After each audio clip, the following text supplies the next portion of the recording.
Welcome to another edition of Mass M. I am your host, the Outlaw LA Red. You can find me on Twitter at JustinHarvey75. You can find the entire show on Twitter at MMMShow75. And I am joined, as always, by the Vanna White of Wrestling Podcast, Byron Fever. What's going on, Byron? Catch it at Byron Fever on Instagram. Why do you say catch it like it's a disease? And on Twitter and on Venmo. Hit me up and give me stuff. Thanks for tuning in. It's been a while. Surprised Justin remembered how to turn his computer on. Oh, me. It was me. You who showed up 20 minutes late for this thing. Anyway. 10 o'clock, I'm here. From across the pond, our favorite guest co-host, Meatloaf. What's going on, Meatloaf? Hello. That's at Meatloaf because I'm really original. Just dying painfully. Do you want a different gimmick other than Meatloaf? Or do we need to we got somebody here that could probably give you a good gimmick. King Ralph. My gimmick, I've literally been spending the entire year starting a fight with Tejano, so, You shouldn't do that. For no apparent reason. Well, anyway, we are joined by, you guys don't really want to hear us talk anyway. I know why you came here. He is the man of the hour. He is the co-executive producer, unless he got a bump this season. I don't know. Did you get a bump? Co-executive producer, head writer of Lucha Underground, and worker of many other fabulous programs. Chris DeJoseph. DJ, what's up, man? Yeah, no kind of bumps, but I would like to buy a vowel. Come on, Vanna Turtles. Look at how he dressed for this thing. Hey, he's looking good, man. Full New Yorker now, right? Are you still in New York? I'm in the West Palm Beach working. Oh, West Palm Beach, nice. But, Is it really tank top weather in West Palm Beach right now? Let's be honest. I have stitches. Oh shit! Airing out right now, so you have wrestling on in the background. That's cool. And it's always tank top weather in Palm Beach. Come on. It is. What wrestling are you watching in the back? Is it Impact? Superstars. Oh,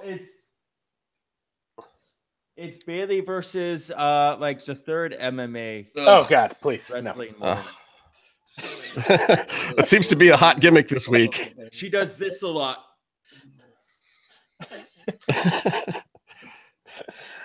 Oh man. So today's episode is brought to you by wait, I always lose the drops. Oh, a bunch of drops that never got written. Let's see. My boys at Nudo here out in St. Louis. I'm in Chicago right now, by the way. There's all sorts of crazy C2, E2 stuff going on downstairs. There's like a Black Panther running around. It's just craziness in Chicago right now. How cool is that? It's fun. I'm glad to be here. I'm not even here for it, though. I'm here for my other show, Food Paradise, that I work on. But I'm glad to be in town, and hopefully I'll get over there on my day off. Let's see. So, brought to you by Nudo. That's these guys, the 314 over in St. Louis. Best noodles you can get in the Midwest. My boy Boom and Bear Audio and Mask Republic, whose Expo Lucho is actually less than a year away now, and they're shilling the shit out of it.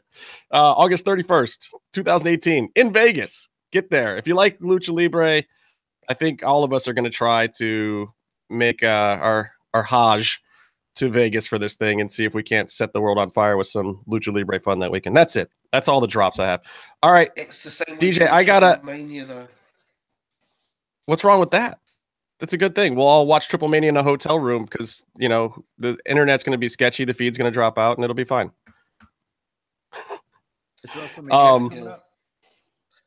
What's that, Byron? Is Meef trying to get WrestleMania tickets? I don't think this is the guest to ask. Meef. Fuck WrestleMania. Oh, actually, I am. So I can get if you want them, but. No, sorry, too late. I didn't tickets till last year. Apparently, I'm not the guest to ask. Yeah, he's getting me the tickets, and I'm not even gonna fucking use them, Byron. Wait, he just wants to get them, not use some son of a bitch. They're never gonna have WrestleMania in England anyway, so I mean, come on. Meef, you got to come out to Lucha Underground. You need to get a plane ticket out, brother. We'll talk about that. That was the plan. Well, that still needs to be the plan. We're going to fix this situation. Okay, so DJ, I got to ask you a very important question. This is going to be the toughest one of the night. Last time Eric Van Wagenen was on this show, he had some things to say. It got a little heated between me and him about this. He thinks Big Brother is a piece of shit. You know, and we're having technical difficulties. Oh, this is the very interesting tactic. He's dodging this question because he doesn't want to discuss why EV-Dub is hating on it. Can you hear us now, DJ? Yeah, you got us. So I'm a big fan of Big Brother. A friend of mine works in a competition department. I think they're top notch. I think their yoga department is a little weird. No, so what I was saying before, they get Chris, very angry when they're late to yoga. They get very angry. Last time EV-Dub was on this show, he had some pretty strong disses for Big Brother. What's up with that? Is there heat between you and EV-Dub? No, I don't think there's heat between me and EV-Dub. EV-Dub just hates Big Brother. But hey, what can you say? We're a celebrity Big Brother. Big Brother season 20 is coming. I mean, come on, you can't hate. Dude, celebrity Big Brother. Yeah. I don't even understand this concept. Like it's short, right? It's shorter than the regular Big Brother season. How are they doing this thing? Yeah, it's going to be amazing. It's going to be like the most packed action of intense Big Brother game ever played. As fast. How many days a week are they showing it? Oh, a lot. I don't know if I can say, but a lot. I'm really excited about it. Probably shouldn't even be talking about it at all. Not at all. Yeah. I'm only talking about it in the regards of the fact that I am excited for it because I think it's. I'm surprised it went this long without doing something like this with all the. Yeah, I'm sure there's plenty of celebrities that would have signed up even before now. I mean, yeah, it's got to be tough. Getting recorded 24 hours a day, 7 days a week. That's kind of scary, but hey, they're doing it. It's cool. I would do it. I have to say, like many years ago, I would say that I would have never done something like that. But something about the Big Brother concept, I would never do Survivor or anything like that. But being locked in a house and just fucking with people psychologically and having them fuck with you, that just sounds like fun. I think it's a psychological thing too, like being it's like pretty much going to like jail camp. Yeah. You know, it's like I'm gonna go to prison. You don't get pens or paper. You can't write anything down. Like you're specifically like the only thing you're allowed to do is talk to other people. Yeah, I like to think that's like what federal prison would be like. You know, yeah, it's like, a form of torture. Yeah, you guys should try watching Celebrity Big Brother England. It's like the bottom of the barrel celebrities. But they do this weird thing. I don't know if you guys get it, called "I'm a Celebrity, Get Me Out of Here." So yeah, we once had that. It didn't last long. Yeah, they go to the jungle and eat like fucking testicles and shit. So, the slop's bad enough. Amusing because now they eat like kangaroo dicks and shit. But we play games in Big Brother. We have competition in our Big Brother, not like yours. But yeah, yours is just like people going to the bathroom and washing their armpits and stuff, right? And getting drunk. Oh, okay. So it's more like Real World or Jersey Shore. It's more like real life in England, I think. You know, it's like you know. Did you see one in Argentina where they sent Diego Maradona into the house? Okay, so public. Okay. DJ, I do have to ask you about the one question that I figure everyone is probably asking. Well, this one's the cat's out of the bag on this one. Okay. Apparently, Rey Mysterio is a great lockpick because he has somehow escaped the lower dungeons of the temple. How the fuck did he get out of there? I don't know, man. Maybe in the universe, I don't necessarily know if he's out of it or not. But maybe we'll get there. I can't really confirm or deny it. But it was cool to see him on the Royal Rumble. That's for sure. I was actually kind of hyped for it. Ray looked great, man. He really did. I wonder if Aerostar got WCW or ECW Ray through a time portal. That's very possible. That's a great storyline, by the way. Thank you. It's great. Well, that's what it looked like. 10%. I mean, he didn't have the baggy pants. I didn't look like he was wearing the knee braces either. I mean, he was spry.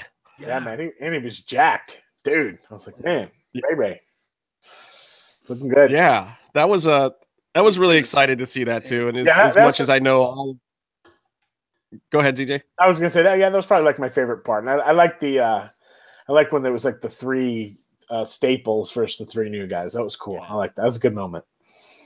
Yeah, I was actually, I hate to say it, I was actually really entertained by Royal Rumble this year. I don't know about the Ronda thing at the end. Thought thought that was fine with the ending in general, but I thought they should have had her walk out before the buzzer. I thought that was a little bit of a cop out to have her come in completely after the whole thing. It's just a kind of a tag on, but yeah, it was kind of confusing. But other than that, I thought all the little cameos and the cameos in the girls match were awesome. Everything, I loved it. I popped real hard too when I heard "Stand back, there's a hurricane." I was happy for Shane. That was a great movie. Roach sent me a picture of he's painted on the side of a truck, so that must mean like he's got a job there or something, because they don't just paint you on the side of a big truck. Like, well, they have a few trucks with gaps in them now. They painted over Enzo, is what you're trying to say. And Hurricane took Enzo's spot. They had a giant Enzo that needed some coverage with a big green. Took them off.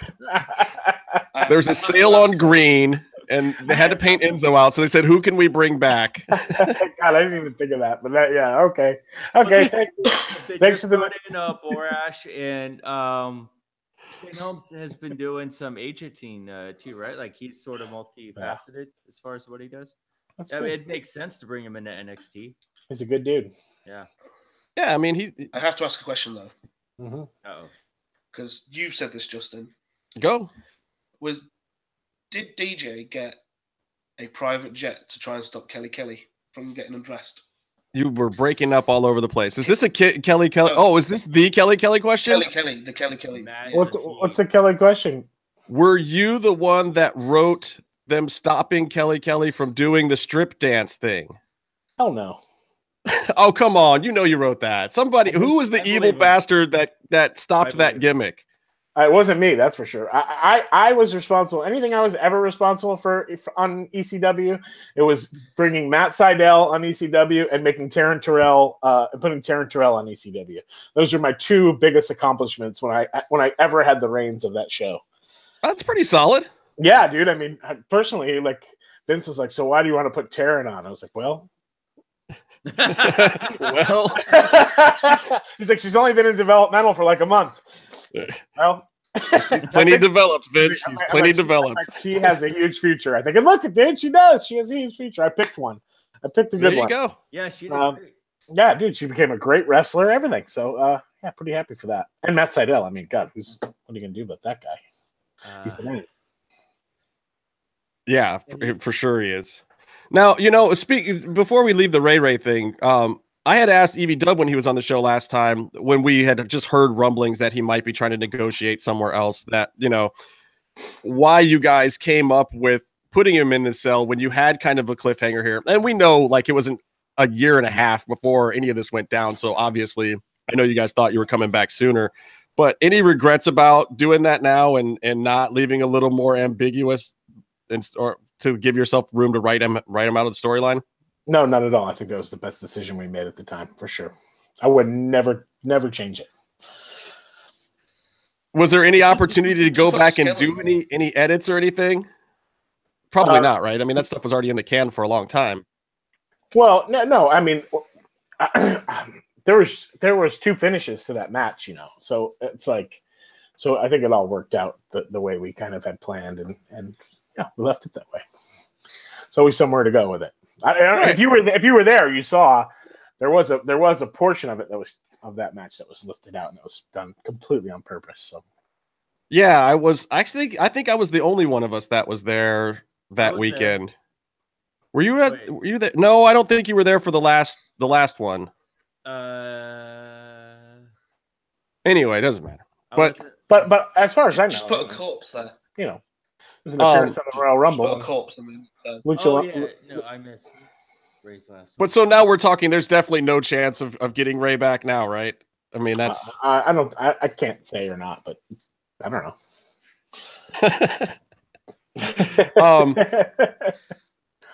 So let's just talk about your general level of excitement. I know you're probably done writing a lot of your stuff until you get into the temple. Or are you still writing? What's going on with your actual regular day-to-day job for Lucha Underground?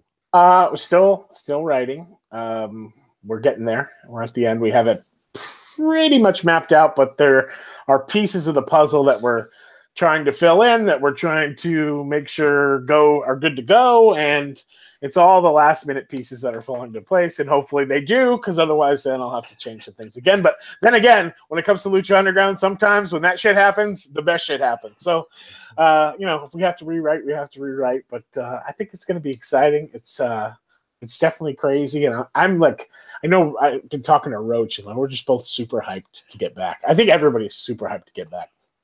I'm trying to think of some of the people I talked to who are today that were like super hyped. Chavo, like, yeah, people are stoked. It's going to be awesome. It's going to be crazy, I think. I hope. Well, I mean, and see, I feel like you probably have a lot of endings to your stories in mind of where you want things to go, right? I mean, it seems like you and Roach have the most fun figuring out where it's going to end and then putting those pieces together to make it happen. Yeah, I think that's really the best way, I think, to tell stories, is kind of figure out the end. But sometimes along the way, we just start talking and, like, texting and going crazy. And it's like, hey, what about this? What about this? What about this? And the next thing you know, you have something crazy that you can't even believe that you're putting on television or allowed to put on television. But hey, we're going to do it.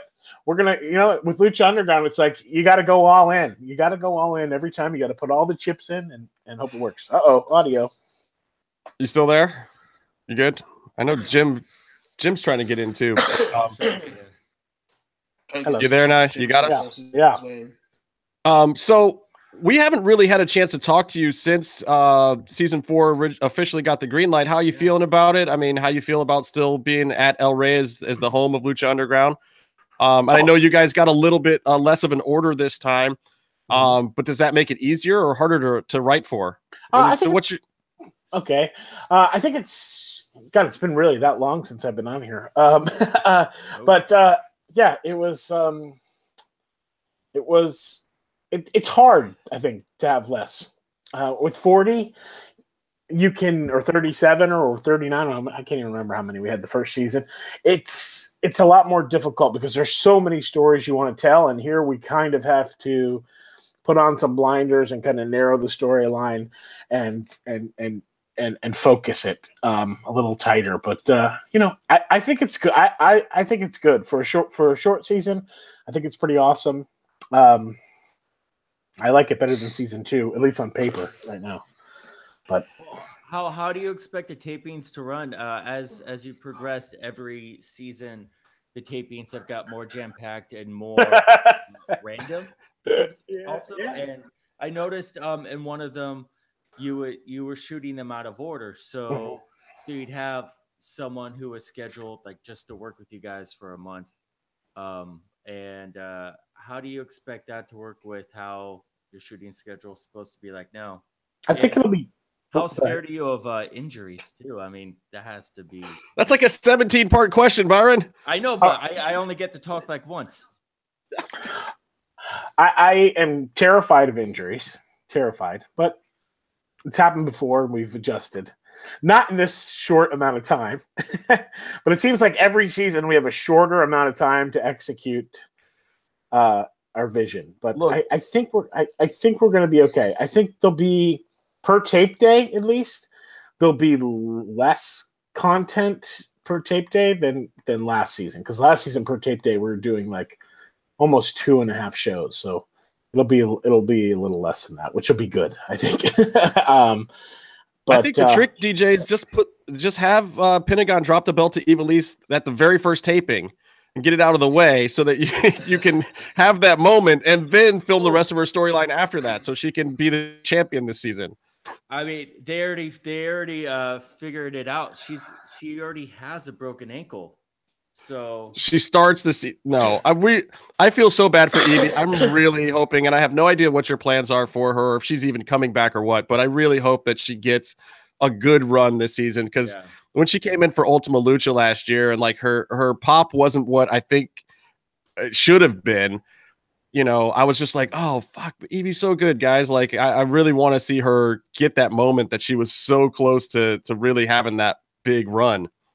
But I think if she comes back, she's gonna have good fun this season. So look at that smile. I'm happy for her. So Yeah, I mean, I don't. Again, I don't know what she's got planned or in store for her, but she seems like she's in a better headspace than previously. So I hope the best things for her in general, whatever they may be. Yes, me too. Hey, look who showed up. What's going on, Jim? Not much. Getting home late from work, but I hate to disappoint you all too, but that hurricane on the side of the truck was a Photoshop job. Oh, so yeah, it was the one where they stripped Enzo and someone just Photoshopped hurricane over it. So Enzo's still on the truck? No, they actually stripped it. It's just a white strip, or like it's basically the truck without any of the paint. It should just or be the overlay off. It should just be a black silhouette with mystery wrestler. You know, like who are you going to face? You like don't know. Rockabilly. Yeah, the original picture was actually taken by this guy Matt I know from New Jersey who went to the Royal Rumble and noticed it. So I just thought that was hilarious. And then someone just took that picture and photoshopped hurricane. Beautiful Photoshop job, by the way, but definitely not real. They should put Roman on it. He needs some help. yeah, he needs a push, doesn't he? They should just put a Roman and a Roman and a Roman and another Roman. Like that WrestleMania poster with his face photoshopped on everyone. That's what we all need. Truck, like so the actual cab of the truck is Roman's face.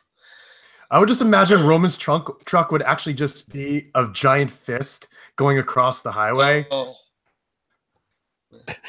Awesome. Ending the Undertaker. That sounds badass. It's terrible. This is totally degenerated here. Quickly. No one's upset about that. Hey, where's Casey? Who?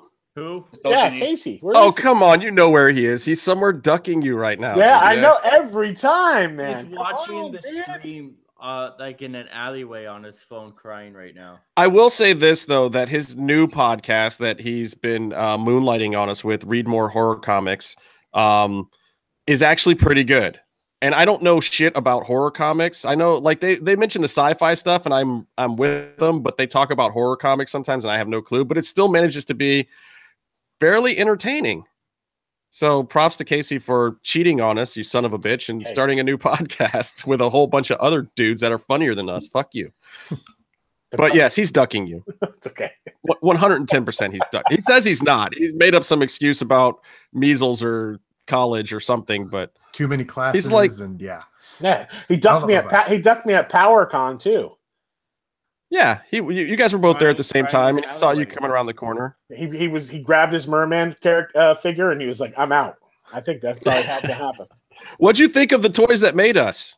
Have you watched that yet? Dude, I finally watched it because a bunch of people tweeted me and were like, "You have to watch this. You have to watch this." I loved it, man. That was awesome. Yeah, awesome. I mean, I was mad that it was as short as it was, but everything that was in there was quality. I even watched the Barbie one. That's the only one I haven't watched yet. I skipped over it at Casey's recommendation. He said skip that one, and then I went back to it. You know, yeah, I went He-Man, Star Wars, G.I. Joe, and I haven't watched Barbie yet. So yeah, I went of my preference. G.I. Joe was my thing when I was young because I'm old. So that was where I went first, and then I think I did the rest. I went G.I. Joe, then Star Wars, then He-Man. And Casey was mad that it took me so long to get to He-Man. But yeah, if you guys haven't watched it, it's all about the history of some of the world's most popular toys. And I believe it's supposed to be an 8-part series, and there's only 4 up now. So I'm hoping they get to Transformers. Oh, hell yeah. I think it was like the first half of season 1 and then the second half season 1 later. Does anybody know what else they're going to drop? You know, Jim? No, I heard Transformers was rumored, but hopefully Battle Beasts. What other toys were big enough to really? Voltron? I mean, Voltron maybe, Legos or something. Legos would be pretty huge money wise. Muscle Men. Stretch Armstrong, Pet Rock. Yeah, my luck it'll be GoBots instead of Transformers, and I'll just be pissed. I've got a He-Man here on Battle Cat. Super solid. Yep. DJ, I was going to ask how excited you are to be back in the temple, but are we even going back to the temple? We are going to the temple, and it's going to be awesome.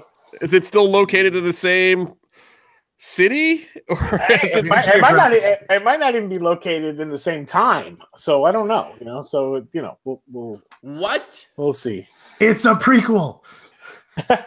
So a prequel those of us who have to cab it to the airport to LAX on Sunday night shows, are we going to be leaving early or being able to watch the whole show? Someone had a question in the chat room. God, because I don't know. Yes. I don't know because I don't know how long it took. I don't know. How long did it take you to get to the airport before? Like no more than a half hour. I would imagine it's going to be about the same time. Okay. These are good signs. I was so nervous at Ultima Lucha because I had to get to the airport. Like a couple of them, like I had to work in Florida on Monday. And so in the past, I was so nervous, like watching the main event and like looking at my watch. Oh, so you're the reason why we couldn't stay for the after party? It was your fault? No, he just wasn't invited. But that's also true, and I'm gonna no comment. I would prepare for the exact same commute time. That That's makes great. me very happy. All right, guys, I'm done. The exact same commute time from the other side of the city.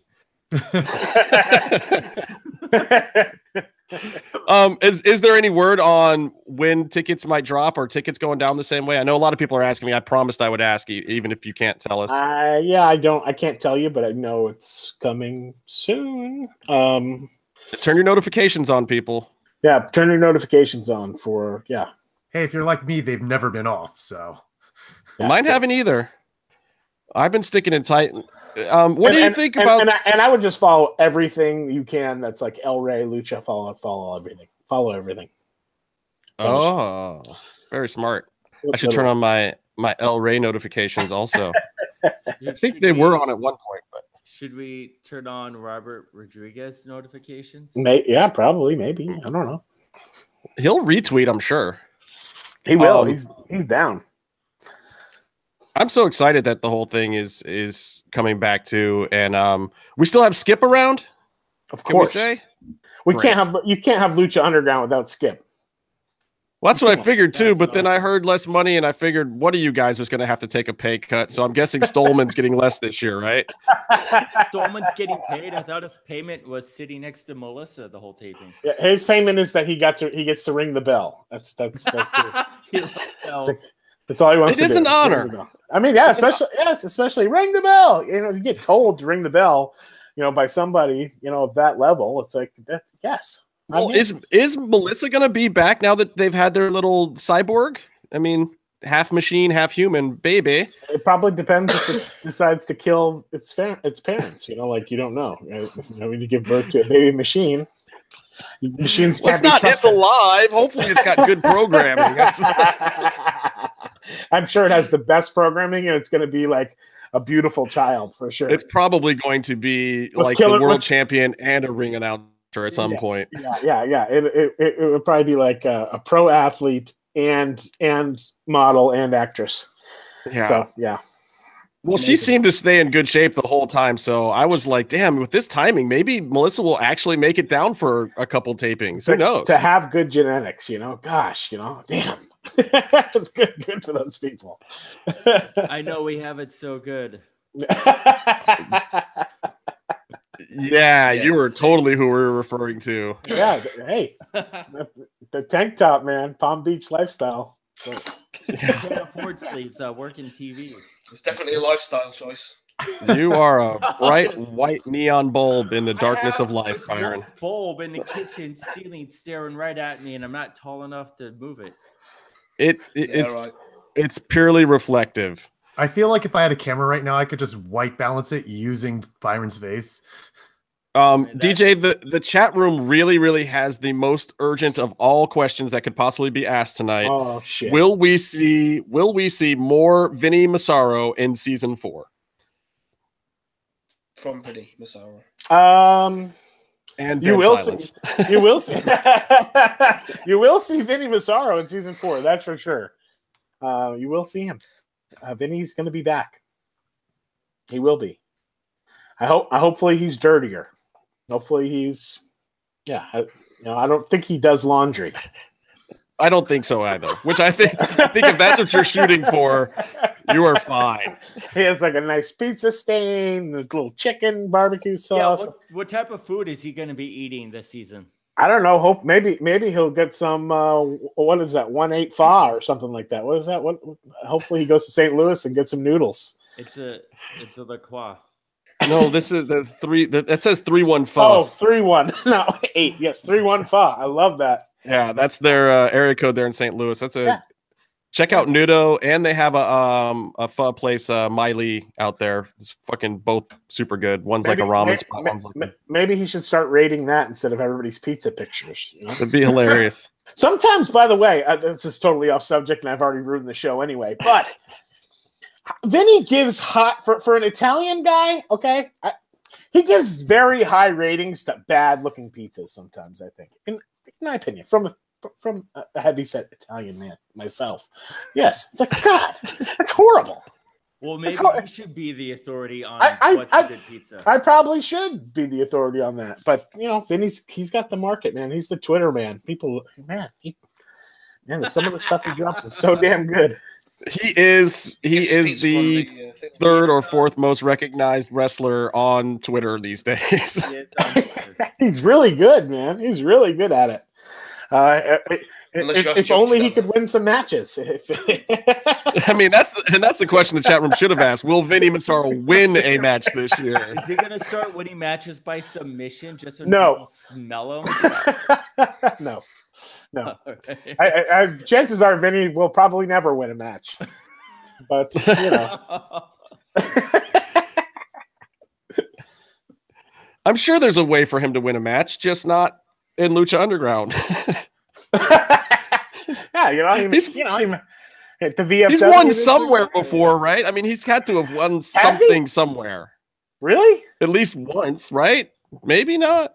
Yeah, I've seen him like on YouTube. You can look it up. No, didn't Balls Mahoney put him over like one time just for shits and giggles? Yeah. Yeah. He took the elbow. Yeah, I think Balls Mahoney lost a bet and put Vinny over one time. Balls Mahoney, that's a good one too, by the way. I once went to a bar with Balls Mahoney, and he ordered. So I was sitting at the bar with him, and he ordered. And I was like, "Oh, I'll have a beer or whatever." And Balls says, "Oh, I'll have a pitcher of Long Island iced tea." And I was like, "No, thanks. I don't want one." He's like, "Oh, no. That pitcher of Long Island iced tea is for me." And the bartender served him a full pitcher of Long Island iced tea, and I think he might have had 3 or 4 of them. Oh, which is amazing. Amazing. Was he holding up after that? Yeah. He was fine. I mean, he was messing with me a lot, and like I think at one point he totally went off on me, but I liked it. I was like, this is great. This is freaking awesome. But yeah, he just pitcher of Long Island iced tea. He probably had 3 or 4, maybe. I can't remember. There's a lot of booze in those. Yeah, the most. Can you legally even serve a pitcher? I didn't think you could either, but I guess at the Hyatt in Columbus, Ohio, you can order a pitcher of Long Island iced tea and they'll serve you. I guess they figured if he didn't have to drive anywhere, if he was just staying there, he was okay. Yeah, there's not much to drive to around there. He didn't even get a straw. He was just drank right out of it. Justice from Ohio, can you confirm? I am, in fact, from a portion of Ohio. Which portion? Nothing wrong. The Northeast Ohio, Cleveland area, as Byron likes to shit upon. It's the same thing. It is. At least you have LeBron. Yeah. For now, until he moves to LA, but then I'll still have LeBron. So. I think he should move to LA. I just think it would be amazing and awesome for him to kind of give Cleveland a second FU. Because all my friends who have jobs there, it's pretty much because of LeBron. And I keep telling them, stop counting on one grown-ass man who's not you for your job. And stop selling concessions at the stadium. It's a pretty shitty job. But that's Cleveland for you. There's not a whole lot left there, folks. What, Byron? Where are you from? No, it's just you're so proud of Cleveland until you're, you know what I mean? Like one guy. I'm really, really proud of Cleveland. I'm really not proud of my shitty friends. Oh, your friends suck. Got it. How about that? I was really actually referring to you, but that's okay. I'm not from Cleveland. Oh, wait. You have Son of Havoc, Matt Cross. He's from Cleveland, isn't he? Hey, Justin, aren't Is you he from stoked about Cleveland? that? Yeah, I think so, dude. He's from the open road. Is that what open road is? Matt, yeah, well, I think it starts in Cleveland. His friend, well, the open road very well might start in Cleveland. Hey, look, that open road was pretty good to Gargano. He's from Cleveland. Yeah. He did. There's a few that got out. The Miz is from Cleveland. The best act on The WWE Miz. right now. I love the Miz. Oh, he's Ziggler also. Yeah. Who? Well, Ziggler's Cincinnati, I think. He's the other end of Ohio. No, I We think got he's some from Ohio Cleveland. ones. We don't. He need might to be. talk. We don't need to. No, I think he definitely had a thing with the Miz over being Ohio guys. Oh, so I got a question here from Kevin Cross. Okay. He says, Oh, "What is God. my gimmick going to be this year, DJ? Looking forward to season 5. Can I finally come to work?" No, No, he's not really writing me questions. I've talked to Kevin a couple times, and he won't tell me anything. But Nope. please tell me that he's at least actually coming this season. Can we confirm that he's going to be there? I'm not confirming anything. You have to ask Kevin. He's the toll man, and you have to pay the toll if you want to know those kinds of things. I got to tell you, Kevin. But he might get angry and hurt us. He's so freaking awesome. He's scary as shit. Yeah. He just posts videos of himself yelling at people. I prefer when he doesn't yell and he's just like quietly And scary. Yeah, like he's going to really kill you. Yeah, which he probably is thinking of. I think that Kevin Cross might be the second best wrestling show on TV after Lucha Underground. Just like his YouTube. Dude, it's amazing. Like just watching him, I'm like, man, this dude's awesome. He's just awesome. beat up little Guido. Yeah, the highlights from that match were pretty awesome. Guido Maritano. Yeah. Oh. Where was that? That was House of Hardcore, right? You look really concerned. Yeah, last House of Hardcore show. I like Vito. Like, man. It was he beat up Guido, not Vito. Yeah, no, not little Vito. little Guido. Okay, yeah, Nunzio. Little good Yeah. buried somewhere. Full-blooded Italian. Yeah, God, man. I like that guy. Man, he beat him up. Well, yeah, and they were Pretty much beat they up were everybody. real crisp, shall we say. They were very, very crisp. Little Guido starts laying him in on Cross, and Cross is like, "Oh, we're doing that thing? Great." God damn. It looked like good times, and they seem to have a whole lot of fun with it. But, you know, Kevin's always worried that he might legit kill somebody one of these days with one of those kicks. So It's valid. it's valid. It's very valid. Yeah, If you see that, what or the- that or that finish. I'm like, one of the two. Man. the Saito Slam, Jeez. tough Yeah. dude. Well, It turned Little Guido into pizza. Vinny Massaro gave it 4 stars. Yeah, but how many would you give it? 2. which is technically correct. Yeah. Well, I hope your acquisitions department has acquired Kevin Cross for this year for season 4.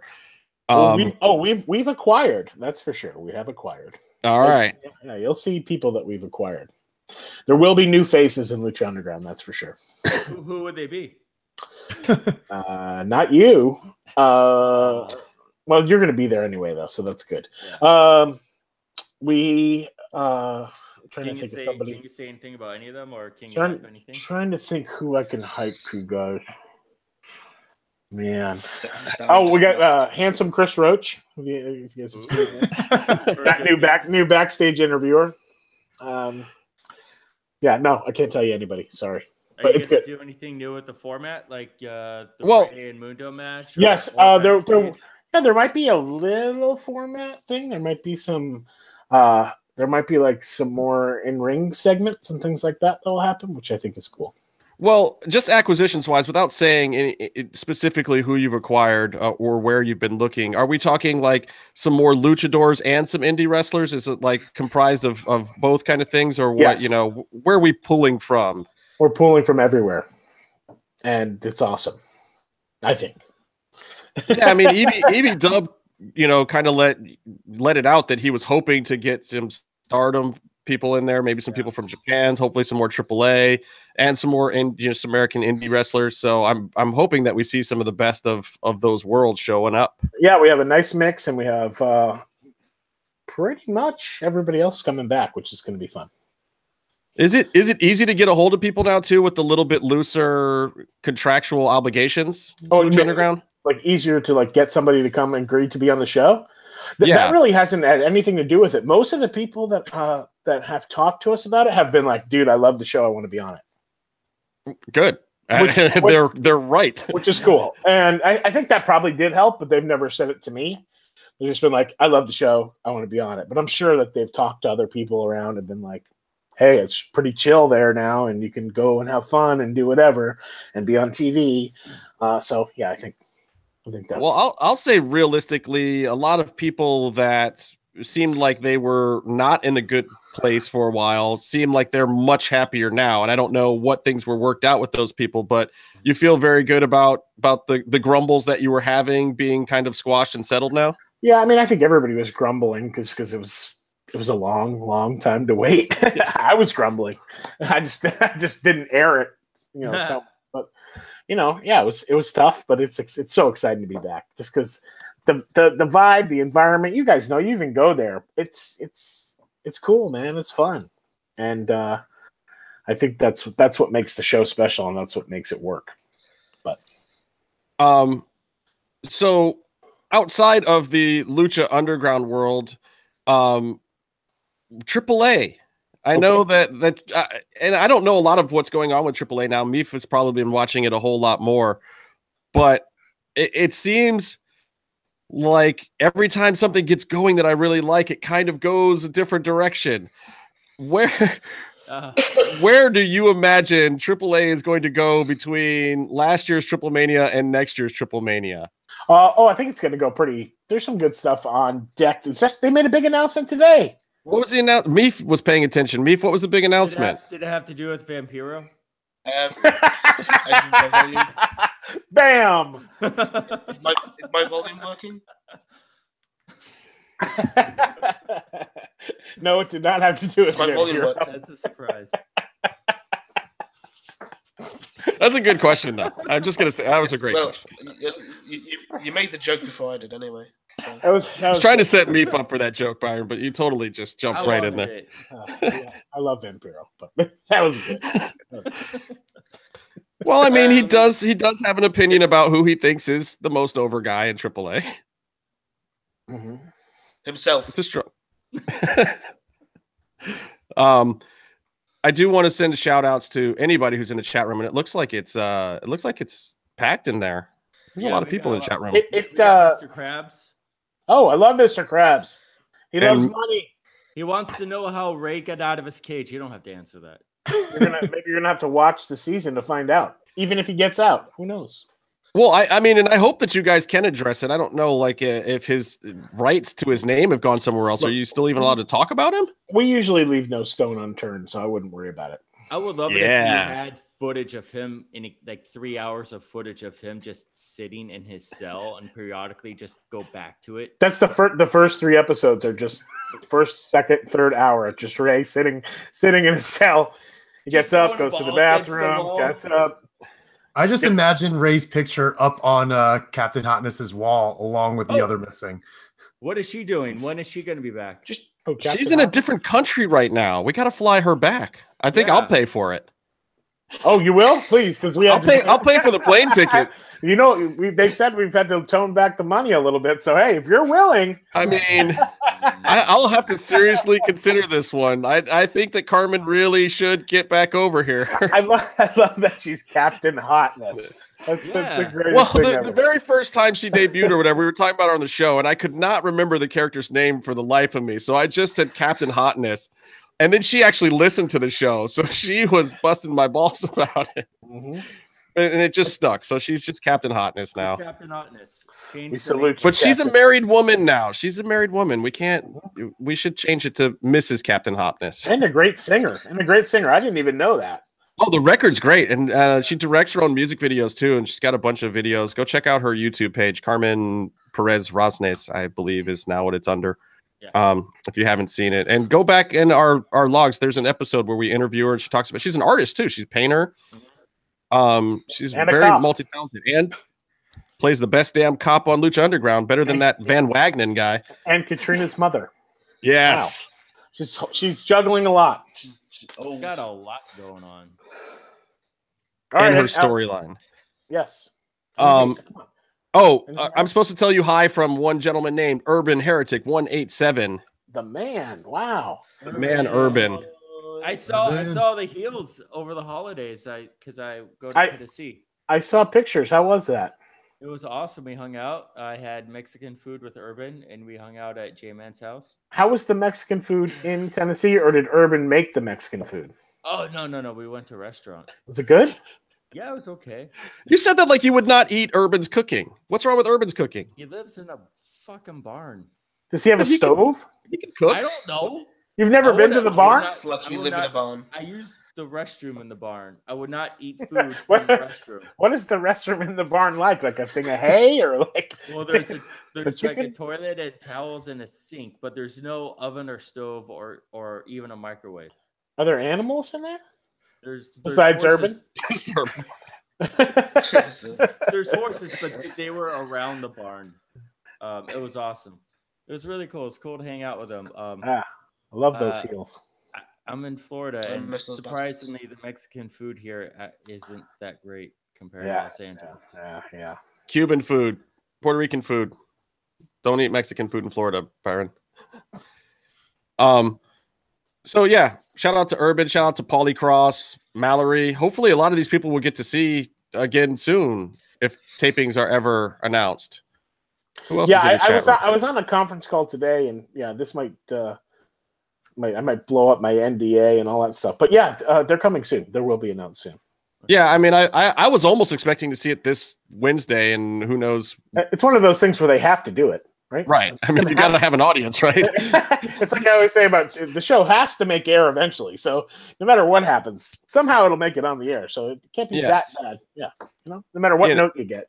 And I won't say who, but I'm pretty sure that there are some people that are gainfully employed on some of those weekends that will hopefully be announced soon. So I think we're all getting very, very excited as it gets closer. And I just hope the announcement comes soon enough for me to figure out when I'm going to be in town, because I'm traveling around for this damn show that I'm doing right now, and I don't want to miss this. Are we going to get tickets, or do you think we won't? Is it going to be really hard like it was last time?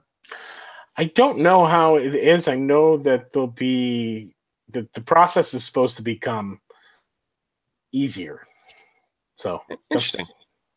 So I don't know. I can't say it's easier to get the tickets, but the process. Well, the question is always easier for who? Yeah, easier for us. I mean, easier than 500 crazy people in red and black shirts standing outside at 4 a.m. I have a feeling that's still going to happen no matter what. I don't think there's anything you can do about that. Listen, Mil Machetes, stay at home, bro. You can't show up at 3:30 a.m. anymore, man. You can't do. I know your lawn chair is comfortable, but stay home. Stop beating into the temple. Yeah, the other thing is, like, you sit out there in the sun all day. Everybody's drinking. By the time you're done, you drink a full bottle of booze, and then you go up into the temple, and I mean, man, then you got to sit through all that taping. It's got to be tough, man. There was a few hot days out there. I know. It's not good for the crowd either. I mean, I've seen on some of those days too where people have been there too early and too long in the heat. The crowd dies at the end of the day. I saw one guy pass out from heat stroke. Was that Urban? No. I remember that day. I definitely remember that day. Have it right behind me. I believe the Waffle House staff took care of him though, didn't they? Very promptly. I don't know. He was white, so I don't know if Waffle House looked at him. Oh. Is Waffle House staff the big Jack prison guard guys? Is that who Waffle House staff is? Is that the inside term? We'll tell you this one off the air. We don't want you might be being monitored right now. There's some. Might get choked out work tomorrow. My Twitter account was definitely being monitored for a while after I showed up to a couple of tapings and stood with the wrong group of people. That's all I'm gonna say. Oh man, that's so crazy. I'm sure Large and a couple of those guys, Alberto. I think a few of us were having Yeah. Let's just say there's some diligence going on there to make sure that the people that show up at the temple are on Dario's good side. No one was bothering me. You watch hockey, Byron. No one was checking out or surveilling my life. They You just saw watch you and said, hockey. "Oh, let that guy in. Let that guy in." Justin, sorry, hold on. I gotta check. Yeah. Watching hockey is like having a full FBI clearance, Byron. You're fine. It's a great sport. You have like the TSA pass just to get in. I do. I have global entry. You are look through reflecting light. I love it. I show up to the airport like 45 minutes before my flight, and I wave at everyone in the long security lines as I go through, and then I still have to wait. You don't even have to take your computer out. I wear extra layers and hats because I don't have to take them off. Anyways, everyone should have TSA pre-check. I have pre-check, but they won't give me global entry. I don't trust the government enough to do that. What? No, I they already know everything. Yeah, you're right. I've been trying to get the TSA and the government and the National Security Administration to actually monitor this program just so we can bump our numbers up, but they won't do it. Be good. Damn it. DJ, is there anything you can tell us about season 4? God, I don't know. You have to ask. Okay, we'll do this. You're going on what Wrestling Guy show next week, and that's where you're going to give away all the information, right? No, I just said that. I just said that to fuck with you guys. That's really the only reason. At least plug the show that you're going to give away all the information on, so everybody watches that one. No, Justin, check this out. DJ tweeted something. He said he was going to kayfabe you guys. He tweeted something about his favorite dead person on the show being Bale. His favorite death was Bale. I think that's because you never forget your first, you know. Might be a spoiler. That might be a spoiler. It is not a spoiler at all. Not at Byron is really going with this prequel theory that season 4 is actually going to take place before season 1. Oh. Huh? There will be plenty of callbacks to season 1, I'll tell you that. So a prequel would be cool because then Dario could be alive. Because Dario is in critical condition, right? That's what a lot of people want to know. Well, Dario was shot. ... And that's all you're getting, chat room. He's not going to say more than that. You know he's not.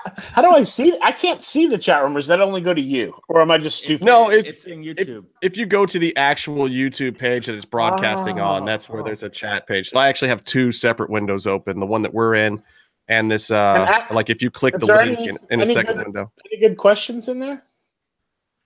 Is Gargano from Cleveland? Yes, Johnny Gargano is from Cleveland. The open road has several closures. Nothing's good in there. Oh, here's one for you. Will Sexy Star return as the ultimate heel, as recommended to EV-Dub by me? I have no idea. She liked to re-gimmick her as the Maestro? No. What's that, Joe? She liked. I don't know if you can hear me. Yeah, I can hear you. Can you hear me? Yeah. Okay, so she actually liked a Chris DeJoseph tweet earlier on, which sent some people off. Ooh, she's my friend. So. Okay. Yeah, exactly. Sorry, I'm probably now I'll probably get hate mail because she's my friend, but she's gonna armbar you, and you know. But that's why I think it's. I lost you guys again. Uh-oh. I mean, what about Sammy Guevara? Yo, all right, sorry. No, that's why I think Sexy is the ultimate candidate for heel of 2018. Like, I don't care if it's in Lucha Underground or somewhere else. I just think. You know, at first it was like, forget her, F her, she was terrible, that was a mean thing. And then it was like, wait, a wrestler just did something, shoot mean?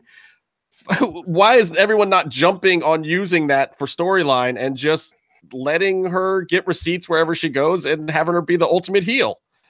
I mean, honestly, if somebody did book that match, I mean, I would think it would draw, but it would have to. Conan's booked her with Cross. At least among like super in a group. Right, yeah. Conan just booked her to show up with Cross and him and do. Where is that at? That's not Arrow. Weird promotion in Monterey. Oh, the Monterey promotion. What's that called? They've been around forever. Okay. Conan's working in a new promotion. What a surprise! You're on fire tonight, man. Yeah, sassy. That really is the fourth one this year. And everyone's like, every time he goes to one, everyone's like, it's going to be the new Lucha Underground. It's going to destroy Lucha Underground. Conan's doing the. It's like, okay, but now what does everyone think of the Crash without Conan? Is it still what the Crash was the first 2 weeks that he was there? Is everyone still that excited? I don't think so. And I like Conan, but just calling it like I see it. Like, yeah, I just don't like. He does come in. He comes in hot. He pops a crowd. He's got some great ideas for a few months. You know, the shows that he runs are actually really good. But then where's he at 7 months later for any of them? You know, there's got to be for it really to compete with like what DJ and the Lucha Underground guys are doing. It's got to have a certain amount of longevity, and it's got to have a certain amount of saturation. You know, just smart marks liking it is not the end game, you know? Yeah, I also think that there's and it's a high level of production on our show that we have that makes Lucha Underground. And that's why I don't think anybody can. I mean, I'm sure you could copy it, but probably not. WWE, I think the problem as well. I think WWE for a minute tried to even get more, not the Wyatts or Broken Universe thing, but the in-match cinematography. They tried to get a little bit more cinematic with it for a minute, and I think and then they probably forgot the idea and then changed their mind. Just usually what happens. Just made it too much to think about for their type of programming too. Yeah, and it's. They're by the way, their vignettes are horrible. Yeah. Oh, have you seen their? I'm glad. Have you seen their NXT vignettes? It's like an overexposed iPhone with no one mic'd up. It's horrible. Yeah. Are you trying to say that Full Sail grads don't have what it takes to make good vignettes, Byron? I'm saying they probably couldn't afford Full Sail students to do those videos. That's probably true. And it's all the same thing. It's like a good person is in a gym working out, and then someone with a bad attitude laughs at them. And now Byron, let Meef get his question in. Meef, talk. Yeah. Which one? Right. Velveteen Dream cut a promo on NXT before the takeover, and they did it Attitude Era style. So it had like the smoke in the front, and it was like a dead background. It was like so it looked like the smoke effect. Yeah. So it looked proper like the Attitude Era from the computer games. When they did little talking bits, it was hilarious. But I thought it was actually that's solid. So I can get behind that. Yeah, it looked honestly. Check. It was really good. good. It's amazing. I really liked it. And he's really good now. It's great. It's mildly weird that he's ripping off Prince, and there's only one Prince. It's not Prince. Also, it's the Revolution. And it doesn't look like Prince. Ikea? It looks like the backing band. Yeah, I'm pretty sure he's not ripping off Prince. I think he's ripping off Dez from the Revolution. No, he's ripping off the artist formerly known as Prince Ikea, like our friend there said. Come on. Yeah. And he's calling himself the Dream. If he comes out with Charmel, you know that's what they're doing. Book it now. Book it. But he's also calling himself the Dream, which is a little weird. Yeah. As you can imagine, DJ, pretty much every question in the chat room is like, is Dante Fox coming back? Dante Fox is coming back. Boom. Okay, see, boom. You like that. Is Pentagon coming back since he's your current champion? Yeah, he was at the Wrestling Guy store tonight doing a big promotion for it. Doing a promo. I think there's supposed to be a Pentagon thing coming out soon, so that'll be cool. So look out for that too. Someone wants to know if they can buy a replica Lucha Underground championship belt. I don't know, but I would go. I don't know. I don't know how that works, but they should. I mean, come on. Byron has asked this question, by the way, to every single person involved with Lucha Underground, be it talent. I think he asked Marty Elias this on the show. Byron apparently really, really wants a Gift of the Gods belt for himself to wear in bed at night when he's lonely. I need. I mean, I don't know if it's like legal means to do it, but like I would ask the guys from Top Rope Belts, like, hey, on the side, like make me. Yeah, those guys make the best belts, by the way. Top Rope belts. Oh my god! They already do, though, don't they? They already make the because they can't sell replicas of the Lucha belts, but you could go on eBay and there's knockoffs. Which there's some guy in Europe or something making fucking Lucha Underground belts. And it's I've been asking them. I'm like, why don't we make these belts? Why don't we let them make them for us? But hey, who knows? Oh, Brian's asking the Vinny Massaro question again, but No. But for Brian, I want to ask the yeah, exactly. Are we going to get to see Mel wrestle more? Thunder Rosa, Cobra Moon. Is she going to wrestle more this year? Or is she going to valet the whole season? What do you think? I think she's going to wrestle a lot more. I do too. I think it's going to be awesome too because dude, she's gotten so good and like stepped up her game, bro. Man, dude, she's awesome. She's awesome. I always thought, like, even from like the first time I saw her, I was like, she has it, you know. And then just give her a little time, and she's amazing. I will tell you this: the Reptile Tribe is very involved in the season. I'm stoked about it too. And dude, we shit all over Madison when he first came in, and I am really actually genuinely stoked to see where he's going now. And Austin, I apologize for all the crap I've said because I genuinely think you're putting in the time, and we've seen it, and I can't wait for everybody to see it on Lucha because I mean the dude's just putting in the time right now to come back specifically and knock everyone's socks off in Lucha Underground. Dude, he's working so hard, and then he's putting in time with Johnny alone privately, and then he's going and working all these shows. Dude, like he's took that Luchasaurus shit and ran with it, and I'm so happy for him, man. Yeah, but that's what you want. It's like if you're coming into Lucha Underground and you have this awesome opportunity, and then there's any way that you can branch out, like the fact that he took the Luchasaurus thing, that was genius too. But I mean, that came out of Johnny's backyard anyway, which is why we were shouting Luchasaurus at him in the first place. Yep. It was just genius, and putting in the work and effort, he deserves to be rewarded. What were you going to say, Byron? I was just going to say he also went and made his own mask, which couldn't have been cheap. He has like a mask, and I think an over mask too.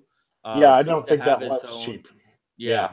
So he could still be as close to as he could legally. I mean, someone in his position, they may not want to make that kind of investment in their gear, you know? Yeah, I was happy that he committed to it and like he didn't go back to being Judas or whatever else he was doing. I was like, he committed to that character, he learned it, and I mean, I've heard I haven't got to see them all. I've seen a few, but I've heard he's had some amazing matches, man. Yeah, the psychology's there, and then he's got some flip bumps that he's doing now that are pretty ridiculous for a guy that size. You train with Mundo, you're going to be doing flips. 100. Or sit-ups. Yeah. Any of you guys got any more questions for DJ? Jim, have you got anything? Yeah, I was just wondering. I think I asked this of VV Dub, and he didn't really know either. But will there be any changes to the temple this season? Yes. You know, it comes a point where I feel like we've run out of some things to do, so there'll be some slight differences. So that give us some more things to do. Can you guys hear me? Yeah, no, we can hear you. Okay, yeah. Byron's just no-selling you, but we can totally hear you. Yeah. I know it's not thrilling content like EV Dub drops, but yeah, there'll be some slight changes. I mean, you know, it's like we played in the yard long enough, and it's, you know, there'll be some different. What you're saying is that there's going to be a lot more shit for people to fall through. Or jump off of. Yeah. What about bleachers? We're going to have more sets of bleachers for the rowdy people? No, the bleachers are still there. So, yeah. The rowdy section, the urban Byron section. just wants to know if the capacity is going to be larger so that he can actually still get in. I think it's exactly the same. Byron, you'll get in eventually somehow. You'll have no problem. Obviously, you'll have no problem getting in because security will just let you go. Yeah, exactly. Just go right to the front of the line, hockey man. Don't need a pet. Did you call him honky man or hockey man? I should have gone with that one. Clearly, I mean that's what hockey man means. Let's just be honest. Pretty much. That's offensive. I love hockey too. So. And that's why he's the boss, everybody.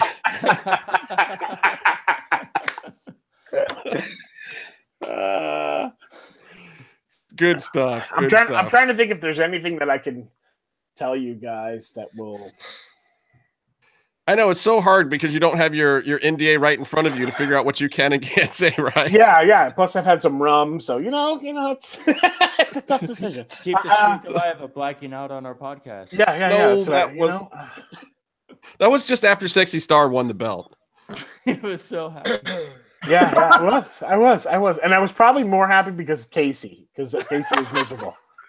Yes, I think that's why he's not here. He's still miserable. He's still fact, mad about it. He DM'd me to say that until you can go back and retcon that moment, he's never going to do the show with you. We'll have Aerostar go back and erase it from history. That's what he's hoping for. That's his form of slash fiction. This is what gets Casey hard at night. He writes that Aerostar goes back and fixes this whole thing for him and erases it from everyone's memory. You have to He's go got back. a slash fiction. He's got a version of Quantum Leap where this happens. He's done an episode of Doctor Who as a spec that this happens in. He's doing Back to the Future 4. It's all going down in Casey's mind. Casey has that Polaroid of Sexy with the title, and he's hoping that she starts to disappear. He's constantly shaking. Rubbing at the title. Get it off. Yeah, sorry, Oh, Casey. that's too good. Now, all right, now can that you this tell fits, us? wanna keep it... Can you tell us the body count for this season that you've planned? Can you at least just give us a number? How many people die? Oh. He's counting in his head, people. Oh, God. Die? Not Cuerno. It can be an Gosh. estimate. Not Cuerno, me. First episode, Meef. Ugh. I only watched the last series, just waiting. I had to wait till the last episode to see him come back. I was like, oh, great. We'll send you his coffin so you can put it in a case. Send him his used tights. I don't know if that's what Meef would do with the coffin, DJ. I'm just being realistic. Sleep in it? He'll probably sleep in it, right? I don't really even want to speculate. Probably falls. This is a family show, but I could go to a really dark place. A much darker place. much darker. I think the body count's pretty high. There's some good kills for sure. Nice. Is anything cool happening with the tribes this season? Oh yeah, for sure. Definitely some cool stuff with the tribes. And Are we gonna get some more cats? I was gonna say one of those tribes needs to be refreshed a little bit at this point. They're down a puma and a Nightclaw, I believe. Yeah, but no, I mean Nightclaw's not necessarily gone. He just He's He a just cat. never came back. Yeah. He's wandering the streets. You know. Yeah, he was an indoor cat, huh? Prince Puma Jr. He got lost. He was declawed, and ended up. Would you guys ever consider triple Aing it and putting somebody else behind the puma mask? Now that Trevor's moved on, I don't know if it would be the exact same thing, but I mean, I would put somebody behind the Nightclaw mask if I had to. But well, I mean, you kind of did that with Dragon Azteca. Oh, you put someone in the mask, but it wasn't the same person. You know? No, I mean, like different scenario though. Yeah, that's Like have a Puma Jr. I think that's a more accepted process of passing the torch than just a straight up new person in the mask, an LA Park La Parka kind of deal. It's like, oh, it's the same guy. We have a guy right now. I think he's on like his 5th week of tattoos, so he's getting there.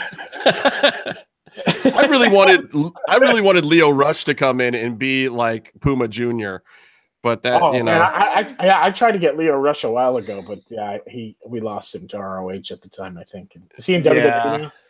Yeah, he's in WWE. He's in NXT. Well, causing issues for we don't know for how long. I don't know. Got to earn back a little bit of respect in the locker room. I think it doesn't matter though. They have to sign up everybody, so it doesn't matter. I don't know how much of that I really buy though.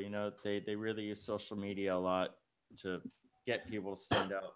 You really think that they were trying to get him over by getting other wrestlers shoot mad at him in the business? I think. Well, I mean, I'm not saying he's not an idiot, but I'm thinking that they'll capitalize on something if something's there. I mean, look, even if that was a work, there's still probably a reason for that happened in the locker room, if you know what I'm saying. Like, you don't work somebody like that if there's not some heat behind it. Yeah, but they're following up on it. Everyone's looking at them, so they're going to keep that momentum going. That's what you do. You make money off of stuff. You make money for people. When was the last time he was on TV? He jobbed out there we go. a few weeks ago. Yeah, it was he got killed by Lars Sullivan.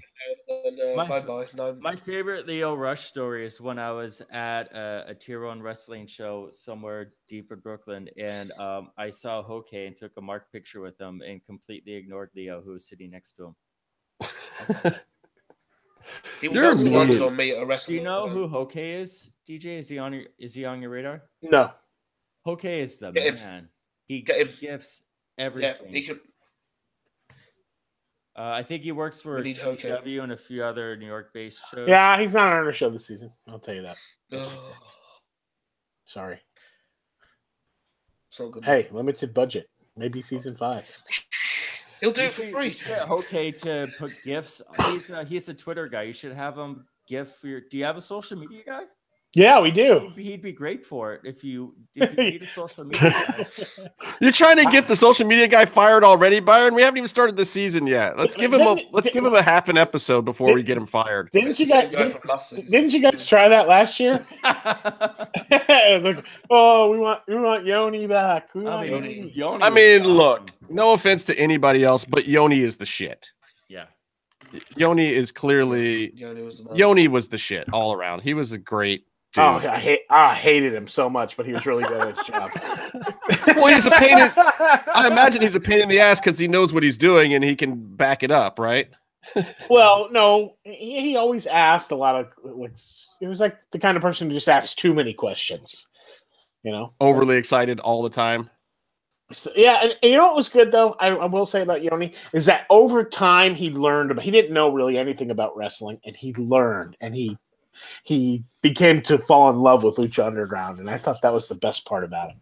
I don't know. I think you could tell that too, because his interest, it was a little more pedestrian, but I honestly think that helped translate it to all of us. Yeah, in a way that you didn't miss the good parts because you saw a newbie getting excited. I also thought it was cool because he'd never seen it before, so he thought outside the box about how we should present it, and like, I mean, like I still love that, like the Street Fighter game version thing that they put out. Like, man, that was so cool. I wish they made that game, but they didn't. No, we can't even get into the things that need to be made for Lucha Underground. But that was one of the reasons why I was a little sad to hear that there was a shorter season, because I feel like if we can get that longer run going, that's what would spurn everybody. It's like everybody keeps saying, okay, if we can keep going and we can keep going, we'll do all this, this, and this, but then it's always a little bit tentative. I've heard, or Evie Dub has said that the deals are in place to keep this thing going season after season very easily, as long as everyone stays happy. So hopefully that means that some of these things can finally happen. Byron? We know you want a fucking replica. I just want a Drago and Aerostar 2-pack. That's all I want. That's all I want in my life. A Drago and Aerostar 2-pack. What do you think of the? If you're a kid and you saw that, like, I'd be like, sold. Oh, fuck this NXT toy or whatever. I want this. Yeah. Man. Especially if the mask lit up as well. You could have his mask light up like he does in AAA. How fucking cool would that toy be? The Iron Man glove. What about how this video game Fire Pro Wrestling has made a deal with New Japan, and I think they're wanting to make more deals with other companies. Well, Fire Pro people try to make a deal.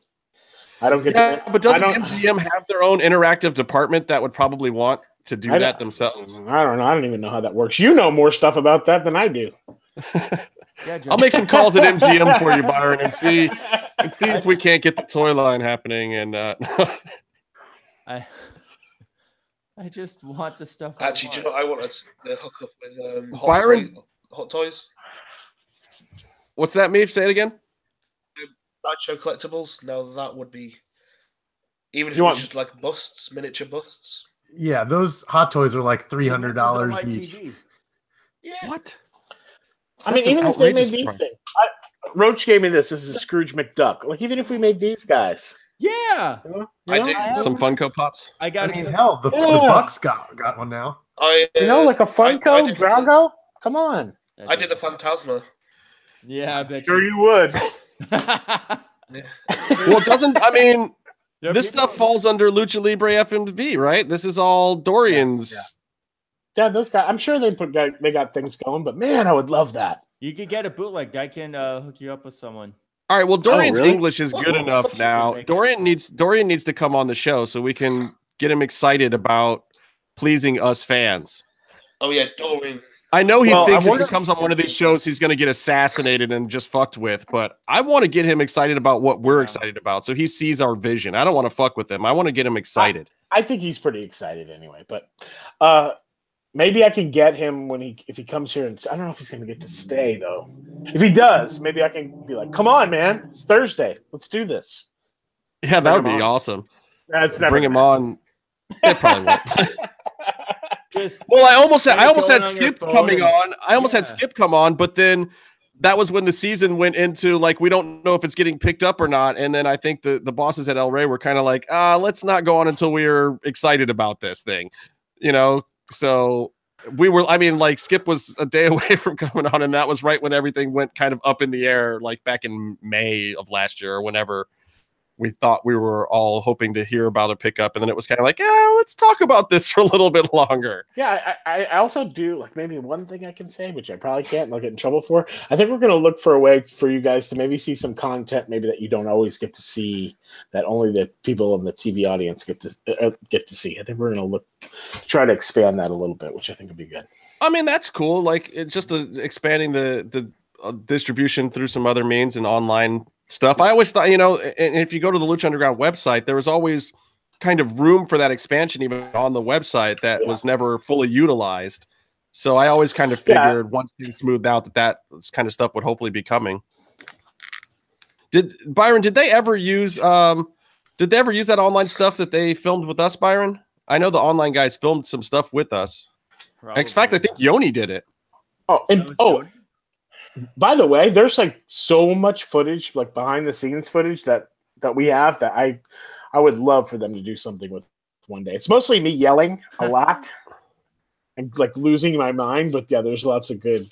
Man, they recorded some really good stuff that I would love. Who knows where it is? It's somewhere hidden away, but man. Well, I've been begging Evie Dub to see if MGM will let me and Byron make the Untold Story of Lucha Underground documentary and get some of that footage and come and do interviews. But the caveat would be that we would have to be able to make the story the real story and not like the shill version. Not the version that I'm doing on the show right now.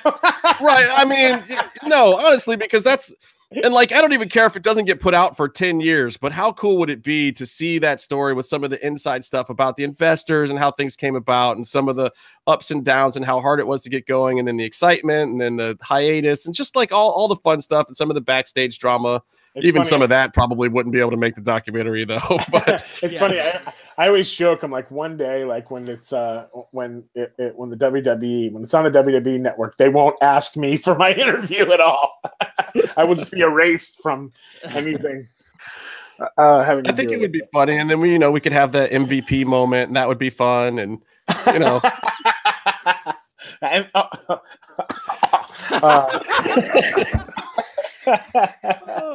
but honest to God, the behind the scenes story would be pretty amazing because, like, if you just knew some of the even some of the things that we had planned that we didn't do.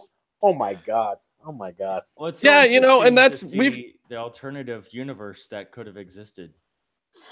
Yeah, a lot of these things, and I mean, like we've heard about a lot of them after the fact too, or little rumblings of things, or gotten the real story even a year later, and it's like, wow, that story even a year later with none of the people around that were involved in it is good, and just even kind of Dorian's story of trying to get the thing off the ground, like some of that stuff is tense. It's good drama. I mean, it's good documentary stuff, and I know the footage out there exists to back it up, and then some of just 10 interviews with Vampiro, and we could put the whole thing together. Make the whole show Vampiro. That'd be 60 hours. Oh, we could.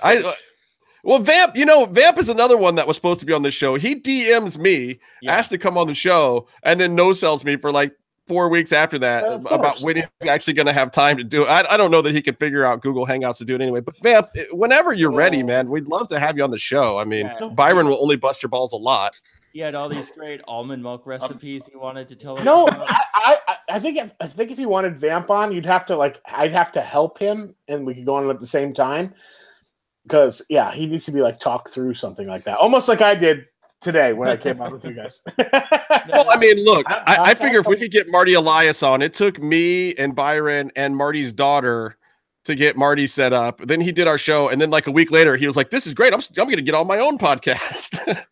He caught the bug like immediately. Yeah, you should get him on. Have you guys had like Melissa or anybody like that on? Or I'm trying to think. No, we haven't. What about Stryker? We've had Stryker on. Oh, you did? In fact, yeah, that was fun. Casey and Stryker have a standing challenge for the Wrestler Name Game Line Championship. That needs to be recorded too, by the way. That needs to happen. Well, we have to convince Casey to actually come to the temple this year because he's all boo-hoo. I have all this schoolwork to do. And it's like, I don't think I'm going to be able to come. Yeah. Who wants to go to school? Man. I know, right? I don't know. Casey bitches out like that. Casey, is he like a lawyer and a doctor at this point? He's barely a substitute teacher. He's a good teacher.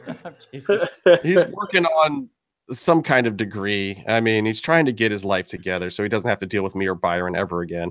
Well, apparently he's given up on you guys for the horror comics podcast. Yeah. Well, I mean, our schedules just don't work out with his at all. But Byron and I are usually, having a life on the weekend, and that's when Casey wants to podcast. We're like, let's get this shit over during the week when life sucks anyway. And he's like, let's do it on the weekend when there's free time. And we're like, no, let's go play hockey if you're Byron. I play hockey. He really does. Byron actually does play hockey, and he's pretty good from what I hear. On my porch by the pool. Byron looks like he steals women. What? Me with the win again. Oh, damn.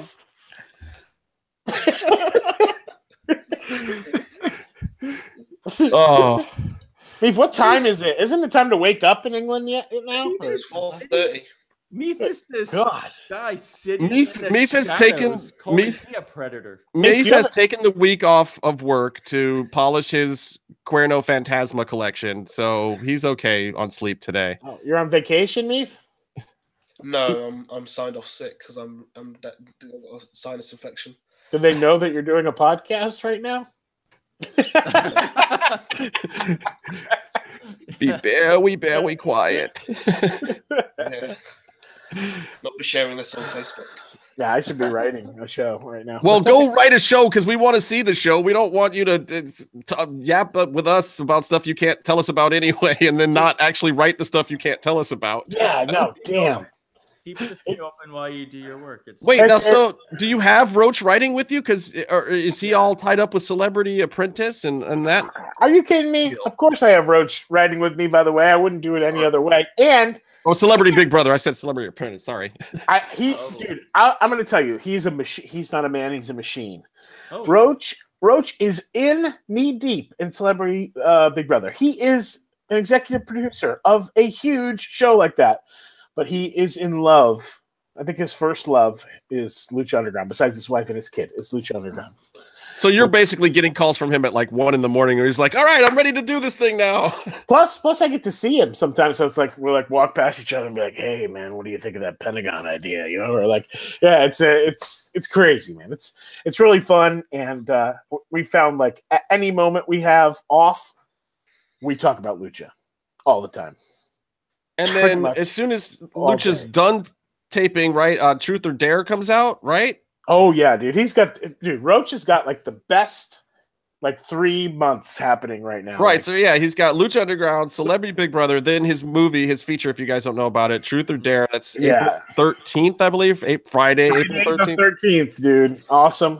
And then Evie Dubs got Lucha coming back, and I know he's working on a few other projects. Plus, the Contender got announced, which is amazing.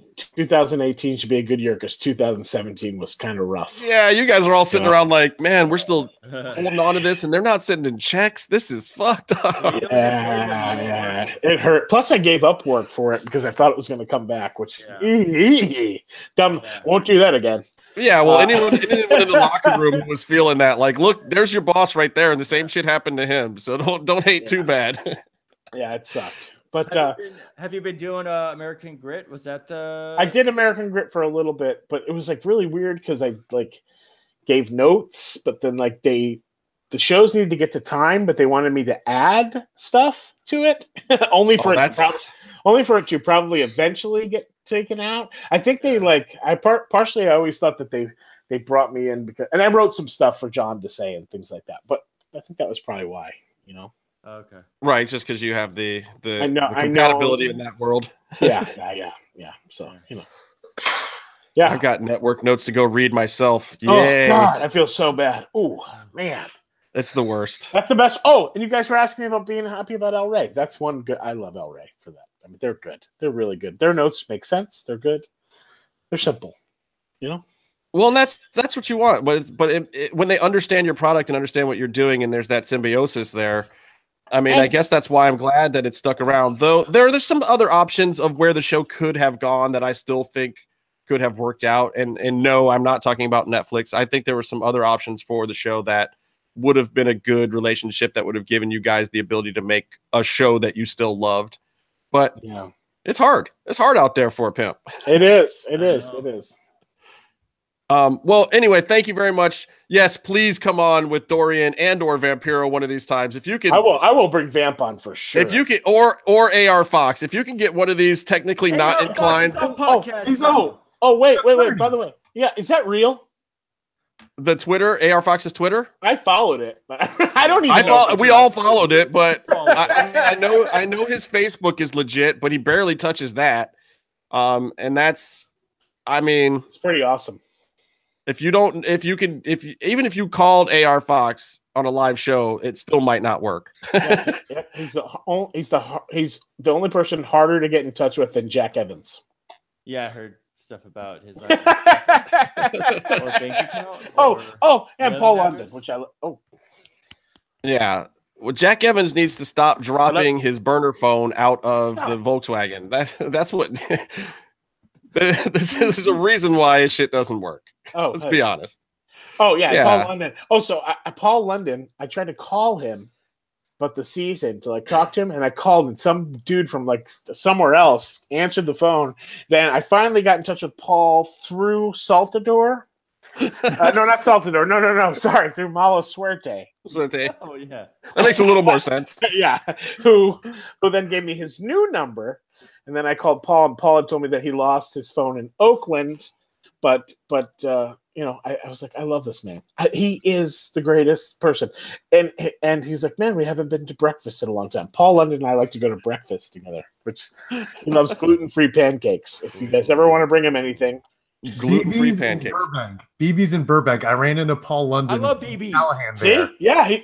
Was he eating gluten-free pancakes? He absolutely was. Yeah, 100%. Amazing. That's his thing, man. Yeah, BB's is awesome. Whenever I'm back in town, that's my. Paul London will be back. Yes, they will be. The Rabbit Tribe will be back. Yes, I don't believe any CMLL guys are going to be showing up in Lucha Underground for the chat room. I don't think that's not going to happen ever, is it, DJ? I think that's one of the places we can cross off the list, right? I think they'd have to jump ship first, and then they could come to Lucha. Right? Yeah, some of those talents if they left, but I don't think there's going to be any talent exchange between Dorian and CMLL anytime soon, guys. No, exactly make a lot of sense. I know you guys are trying to get me off of this, and quite frankly, I have nothing else to say. I told you I was going to kayfabe you. I hope I did a good job. Yeah. Sorry to the people who actually sat through this.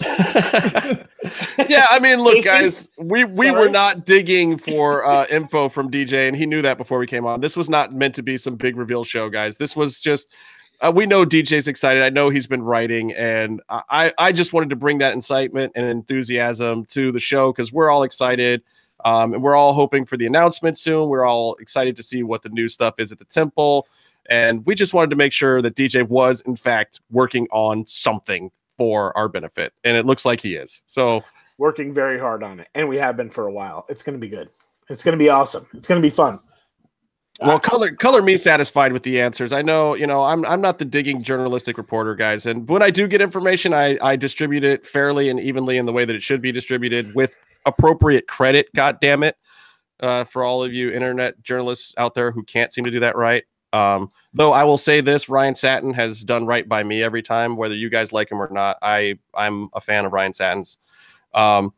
But this wasn't a fact-finding mission, and I'm glad you came by just to shoot the shit with us and have some fun talking about what we're all excited about. And hopefully we'll see you all really, really soon at the temple, including Byron, and Meatloaf get on a plane. What were you going to say, Byron? Huh? You were going to say something, and I cut you off. Fucking Christ. I mean, I'm also completely fine with you not saying anything, by the way. No, it's not that constructive. It's just someone is harassing me about if we're going to see LA Park in Lucha Underground. Also, the real LA Park. If we're going, there is a beautiful LA Park right by the temple. Is it? Shoot a vignette there, and you will have seen an LA Park. Yeah, I mean, Conan might have played chess in that same park, or Rey Mysterio might have run with some fans and box. Yeah, so yeah, that's great stuff. But Conan will be in another park by the end of the week.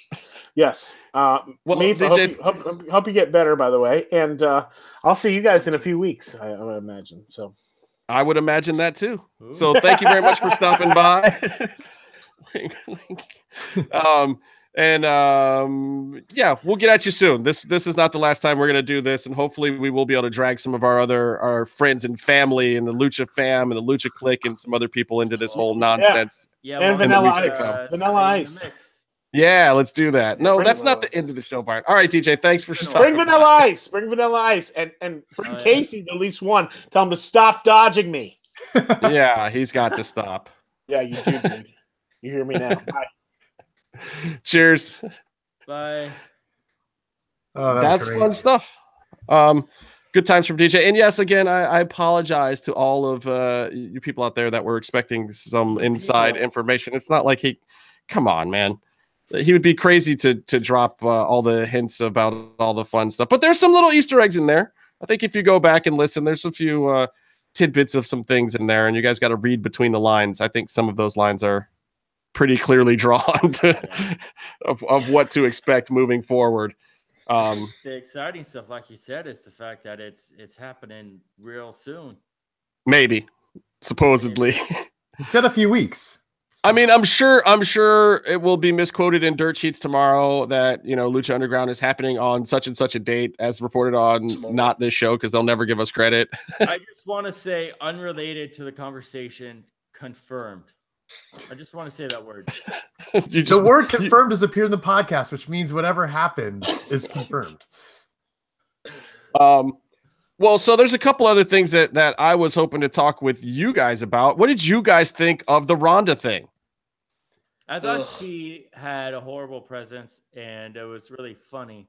But on the other hand, she's the biggest mainstream star that is in the company now. It's worrisome, though, right? Like, her presence, her persona was not jiving there, was it? I think the problem was that she was maybe just marking out herself internally, and it probably didn't register well on camera, because she probably has been wanting to do that for a while. She is legitimately working, filming somewhere else, and flew in that day. You know how that can get. She's Colombia, wasn't it? She was in Colombia. But she just pointed at the sign as awkwardly as possible, but it doesn't matter because they got the shot that'll be on ESPN.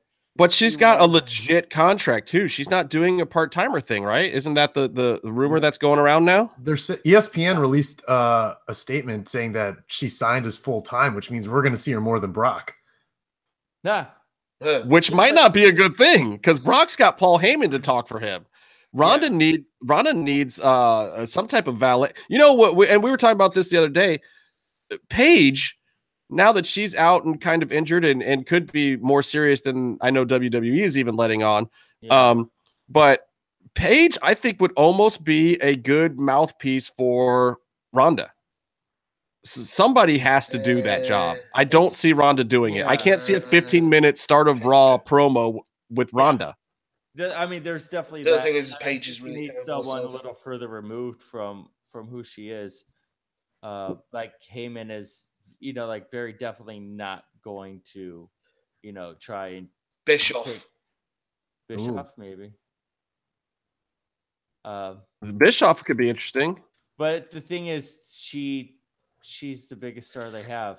And so here's something I was reading on the internet, and whoever wrote this doesn't need the plug because Oh, quoted correctly. Look, but basically, I mean, before you even say that, do you really think she's WWE's biggest star? I mean, I think that star could burn out real fast if this is done wrong. I mean, maybe, but right now she's their biggest star out, just mainstream, and they're long range planning to their next TV deal. What were you saying, Meef? Yeah, but they'll turn on her. They'll turn on her like straight away. And the thing is, but I don't think it's going to be good. I don't think it's going to be like heel heat turn. I think it's going to be like X-Pac heat. X-Pac, yeah, that's what I mean. So, like when she first came in, the first thing everybody jumps to the conclusion is basically the fact that she goes to Asuka. So, like I said, straight away in my head, I'm going, "Oh my god, we're going to have the Randy Orton situation. She's going to fight Asuka at WrestleMania rather than Asuka fight one of the champions, and she's going to be the person to take Asuka's." Because they've been building that up, so then they think in their minds that she's going to take, when they're beating Asuka, it's going to give Ronda Rousey the, confirmation, in the company. But the thing is she when, like Jim was saying, she was marking out. If you watch the video of her backstage, there's an interview afterwards, or like just on the ramp, she is literally like giggling like a schoolgirl about being there. Yeah, and. I just think if they put her into a TV program in the next couple of weeks, 3 months down the line, X-Pac. I don't know. I think she is a world champion, world caliber athlete. She's a joke though now. What? People see her as a joke. I mean, she got knocked out 3 times as a fighter. Twice, but yeah. I do. I don't even know if that makes her a joke, but she didn't follow it up publicly. She didn't do like what Daniel Cormier did after John Jones knocked him out the last time, which was turn into a human. Instead, she kind of tucked her tail and ran in shame. Yeah. And that hurt her value a little bit, but it also helps in the fact that, well, people are interested to see where she goes from here. People do want to see her bounce back. They want to see her be successful in WWE. The problem is, to be successful in WWE, she's got to cut a fucking promo. Yeah. And she was pretty convincing early on in Strikeforce. I remember this one interview she was doing with one of the female backstage commentators, and where she looked like she was going to bite this woman's head off that wasn't her opponent. And it was like, I said at that point in time, that's the meanest, baddest athlete on the planet. I didn't even say woman. I just said athlete. Like, she looked vicious. Like, I would never want to meet Ronda Rousey in a dark alley kind of shit. If she can get some of that juice back, if she can find that swag, even if it's a fucking act, that's the Ronda Rousey that I think would be over at WWE as a face or a heel. Yeah. She's got to be that mean killer. She's got to look like a killer. And I think that they have. I'm sorry, go for it. I was just going to say that it's funny how when you saw... Jim, shut up, Meef. I was just going to say that it's funny how when you see Ronda when in the MMA world, she cuts a really good wrestling promo. But the question is, can she cut a really good wrestling promo in the wrestling world? Yeah. Justin's gone. No. Did you have something Justin's to had say? Enough. Justin's had enough. What I was going to say is, but go ahead. They've already messed her up by the way they brought her in. No, so you're talking about the horsewoman confrontation, right? Well, the thing is what they should have done possibly is have her maybe not enter the Rumble, but come in and just fucking obliterate people and then fuck off. Yeah. Because then at least it's like, oh shit, legit badass. But like instead she came out grinning from ear to ear like a Cheshire cat. And I know it's Roddy Piper's fucking jacket, but it looked stupid. It did. Yeah. She looked like she's been on a date with a paedophile, and he gave her a fucking jacket. Ooh.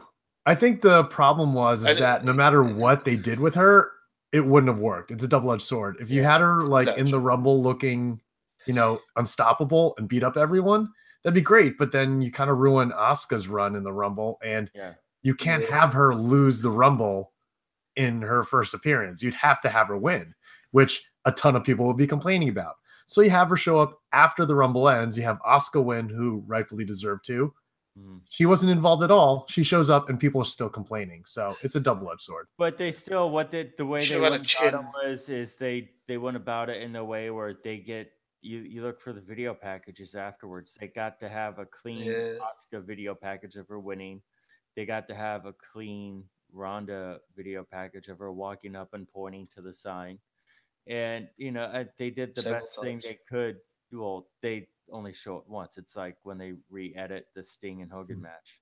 They showed the way it should have. I mean, the thing is, I didn't have a problem with what they did, except for maybe wearing Not even the jacket. Roddy Piper jacket. You didn't have any problem with it. That's the only problem I had. I I was just saying that. It was a nice thought, but well, look, she's always been Rowdy Ronda Rousey. That was her fighting name, and I think that Vince heard that and he was just like, "Oh, well, let's just have her do Rowdy Ronda Rousey here, except actually give her Piper's gimmick." Well, his son gave her the jacket, and she has the Rowdy graphics. I think that's cool, but they probably should have said it's cool to have the jacket, but don't do it. Well, yeah, it's funny because I think that moment of passing that moniker onto her should have happened after she was a character. I think it's a bit presumptuous for a newbie to come in with such an iconic gimmick like that. But I mean, look, it's the same as, El Hijo del whatever, in Mexico being no one of relation to the family and being the next iteration of a character. I mean, it's passing on a gimmick that is tried and true in the company, and it is the company's gimmick. It will, And Roddy blessed her with it too. So it was irksome, though. I don't know why. It just was kind of irksome of like, really? She looked like a child. I think the irksome part was not just the fact that she pointed at the sign, but how focused she was at pointing at the sign. It's like, because that's the only direction they gave her. They're like, Ronda, this will be easy. Just go out there and point at the sign. Just get in the ring after Asuka does the thing and just point. Asuka's only going to say 2 words. You're going to say no words, and all the girls in the ring that can actually talk are going to be dumbfounded. I think the best way they could have done it is if she was just staring at Asuka with this badass mean look, doesn't even look at the sign, but points to it. Yeah, that would have worked wonders. I mean, she should have got right up in her face. I mean, it should have been a little chest bumping or something, just right up in her, mean mugging her, and then pointed right past her to the WrestleMania sign. Yeah, but check this out. Guess who most likely was giving her the direction, and guess who is the one that's working the program with her? And that's someone who doesn't want heat between her and anyone else. We'll see. And Ronda looks like a baby because she basically is. She's like 30 years old. She's still really young. That was a problem when they did the Horsewoman feud. They taped it and scrapped it immediately. Wrestling and MMA Horsewoman, where she showed up to a taping or the women's tournament, Mae Young tournament, and you couldn't take her seriously. Like Shayna was the one that stood out in the group as the one who could translate that. Yeah, but they still did the little crowd part of the gimmick. Yeah, and that worked. Yeah, but Ronda came off looking awful, I think. I don't know. I liked that little gimmick. I thought that worked. I got hyped. And she was still coming off as a fan of WWE, just being like, oh, these wrestling bitches think they got me. I thought that worked because it was kind of silly and it wasn't kayfabe totally. And it was just kind of like, oh, I'm a fan. We have this gimmick over here because we like wrestling, and they have this gimmick over here because they're actually the kids of the wrestlers and whatever. Haha. I thought that worked, but now that she's got to be a character, go ahead, Meef. Bailey should be nowhere near anything that says four horsewomen or something, because Bailey is just interrupted and talk shit about Bailey for yeah, she's fucking dreadful, and they should just bin her. You should burn her corpse and leave it in the desert. Wow, that's harsh. She's almost as bad as a Sasha Banks suicide dive. Ooh. No, nobody's that bad. No, she needs to stop. Eugene's not that bad. Eugene could pull off moves better than Sasha Banks can. I like Sasha. She shouldn't do that dive. She hasn't got the talent. No, I'll tell you this about Sasha. I loved Sasha 2 years ago, and I don't know what WWE did to her, but I don't care to see her wrestle anymore. Well, they killed her that bad for me. They flip-flopped her a bunch. They gave her short title reigns she never won a defense. And then even with and honestly, look, in the matches with her and Charlotte got better, and Charlotte kept putting it in, and Charlotte got over on her work, and Sasha didn't. Well, also as a Sasha character, just stayed before level. her, Charlotte is different now than she was when she started. Like she's added, she's a little different, and she's gotten better. Whereas Sasha did that in NXT, and she's kind of been the same note. Yeah, she seems like she's phoning it in now. Yeah, she's worse now than she ever was. Like when they did this whole women's revolution. I like Sasha, but there isn't really that much of a reason to get excited about her when she's on TV anymore. Look, it says something to me when the best female wrestler in that whole Royal Rumble was Molly Holly. What the fuck does that tell you about what's going on there right now? Bring back Molly to wrestle with these girls and show them what's up. Yeah, but dude, she's been out of the ring. She hasn't been doing this shit at all. But you know what? She was like, oh, I'm going to the Royal Rumble. You know what she probably did? She went in the gym, got her shit together, and upstaged all those girls. Yeah. Like, look, ladies, this is what it means. When you get an opportunity, you take it and you don't fuck it up. That's how things go in Vince's world. Stop fucking up, girls. They keep giving you the opportunities. Do this. Work hard, do it right, and get over.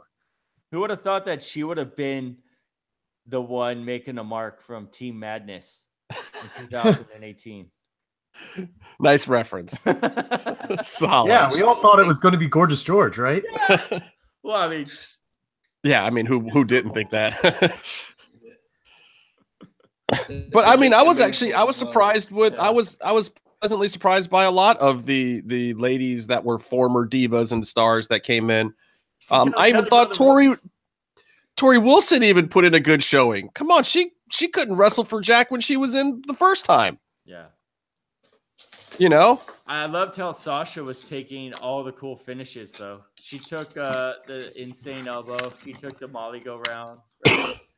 And so here's the question. Do you ever imagine that a women's Rumble will headline the Royal Rumble again? Hopefully not. That's the magic of Ronda Rousey, though. I mean, I've read that's the only factor. Yeah, that's why it got put there. But that's also like I was reading. That's also she is why her numbers in UFC are why the women's revolution really started, because they saw women can sell, and then they start investing in that. And I think that goes back to the other point of is she going to be a success or not? Like she delivers. You know, I'll tell you what is going to really get the women's division over, and just like Vince McMahon fought women's MMA and was, you know, just or Dana White fought women's MMA, he fought it for so long because he just thought it was a sideshow attraction. Yeah. That unless you had some pretty girl like Gina Carano that could throw a punch, and even when it was in Strikeforce, he poo-pooed it. He was like, good, look, they're doing it. But what is that? That's going to be 2 matches a year. It's not a division. It's not a real league. They'll never be real champions with real, you know, contenders coming up beneath them. You know, Dana White said all that shit. And then he saw Ronda Rousey and it finally changed his mind. And maybe she can do that whole thing again in another sport. But the problem is, to me, the thing that's going to change it in wrestling is about wish fulfillment. Stone Cold is everyone's hero because Stone Cold says the shit you always wish you could say to your boss. What is the thing that women would love more than anything right now? To kick the Harvey Weinsteins of the world's asses. That's what they want. And until WWE starts doing intergender wrestling, they're not going to get that big moment because we've seen women wrestle. We've seen women have championship belts in the UFC. It's not just about girls can do it too in their own league. It's girls can do it too, period. Yep. Girls can be at the top of the game, period. And until WWE realizes that and steps away from the sexist mentality about it and thinks that they have to be off in their own little corner, they are just going to keep them as a sideshow like what women's fighting was in Strikeforce back in the day, where it's just an attraction, where it needs a name to pop the mid card. But you all of a sudden have Ronda Rousey versus Finn Balor. Who the fuck's not watching that? Yeah. And I guarantee they could probably go. And I also think it's better for a lot of the women. You look at a lot of the women on the indies that are getting better and really making names for themselves. Who are they wrestling? Yeah, Man. Joey Ryan. Joey Ryan, exactly. Joey Ryan Candice LeRae. is great at it. Yeah. He knows how to sell right for them. He knows how to get the work rate up out of them, and it helps them. And it's, you know, and if you think about women's MMA, go to those training gyms and look at who those women are training with. They have 2 other female training partners each, and then everyone else they're going with all day long are men. They're rolling with dudes. They're taking classes from dudes. You got this women's division, and they're all just wrestling each other all day long. And the simple fact of the matter is, the business was sexist for so long that the only way to learn how to be at the top of the game is to learn from the people that kept you out of being at the top of the game. So you have to go and wrestle the men if you want to be at the top of the game. They need to learn all their tricks. They need to learn how the guys that are at the top of the game sell, how they don't sell, how they do rest spots. They need to learn all these things, but they can't teach them to each other because they never knew them in the first place. They have to get that information from the other guys, just like every other wrestler that came before them. And I swear, the girls that are out on the indies and people in Sabotage and the people, you know, and the girls that are wrestling Joey Ryan and whatnot and Wrestle Circus and everywhere else that do the intergender matches, there's nothing wrong with them. There's maybe a few silly spots that lead to sexist jokes here and there or whatever, but it's more respectful to let them have a shot to do it for real than to keep these, you know, or the mixed tag thing where when the girls tag out, the guys switch. Like, fucking malarkey. It's bullshit. Yeah. Sorry, I went off on a rant. Well, it's also like one of the more interesting angles and stories that's been told on the shows in the past 6 months or year was James Ellsworth with the women of SmackDown, and every single woman on SmackDown went over him and also got to establish their individual characters in the process. And he got to have a match with Becky, which is crazy, but it was a good match, you know. And they made sure that he didn't throw a punch or something, you know. Still, like it was okay, but that was compelling, and everyone raised their game. He's a legit vet as well. What's that? I said he's a legit veteran. He's a legit veteran, so, you know, like being in the ring. I know he's silly and everything like that, but like he's someone who can, you know, stepping stones. Oh, I think I lost you there, Meef. I was just saying, like, he's like stepping stone. Yeah, yeah. But that's what gatekeepers are for. That's what, you know, those solid workers are for. That's what you do with Dean Malenko's. You have Dean Malenko's to get everyone else super good. Becky Lynch pinned someone who's beaten the world champion AJ Styles twice. I mean, and there's been moments in WWE where they've done it. They've made their exceptions. They've had their Chynas and their Beth Phoenixes and whatever. And Phoenix. Lita had some moments where they let her work with the fellas. Lita went old school and almost broke her neck again. Oh my God, that was God. so bad. Oh my God. And here's the problem with Lita. Like, unlike Molly Holly, who's probably sitting around doing nothing and gets the phone call and she's like, oh shit, I better get ready. Lita's doing stuff all the time for WWE and probably didn't have a whole lot of time to work out her bits and was just like, oh, I was in the ring messing around a few weeks ago. I can do this. She's not doing Raw 25. Girl, that was some scary junk. Please, please, please do not ever do that without a little more height again in your life. She went Hayabusa on it without even slipping. The next one of those is a death trap. The next one of those is instant broken neck, and I don't want to see that. I have no desire to see that. You just reminded me of another thing about that Royal Rumble, was how bad Becky Lynch's suplexes are. So she was kind of, I think, doing like a T-bone suplexes. But what she did was she rolled onto her back and then rolled the person over her body. So she was already nearly on the floor, and then she'd roll them just over her body rather than actually. Yeah, they call that the 2-inch suplex. It was just like, oh. There's no travel distance. They almost pinned her and rolled over. It was like, oh my God. She's terrible. That's super duper sad. Okay, Ricochet. While we're on the topic of WWE, old Trev. I think we can officially say Trevor's gone. He's not coming back to Lucha Underground. And how's he going to fare in WWE? Yeah, he was super excited to get front row tickets. His ego looks really well managed. While he's doing his eyebrows and checking himself out. It's just funny because you have War Machine, who's awesome, and then you have EC3 there, who is awesome, and they were in character, looking like someone you should pay attention to. And then you see Ricochet, and he's like, I left my son in a parking lot. I'm so stoked. I can't wait to meet whatever. Like, someone's kid in the front row going nuts. I had no comment on this, by the way. I just really wanted to hear Byron's thoughts because I know Byron got irked by the whole thing. Like, what the hell? He just looked like the biggest mark in the building. Not like Mark is a bad thing, but he didn't look like he was one of the stars. He looked like he was one of the people who was stoked to watch a show. Like a celebrity. He looked like a celebrity, like just being sat ringside.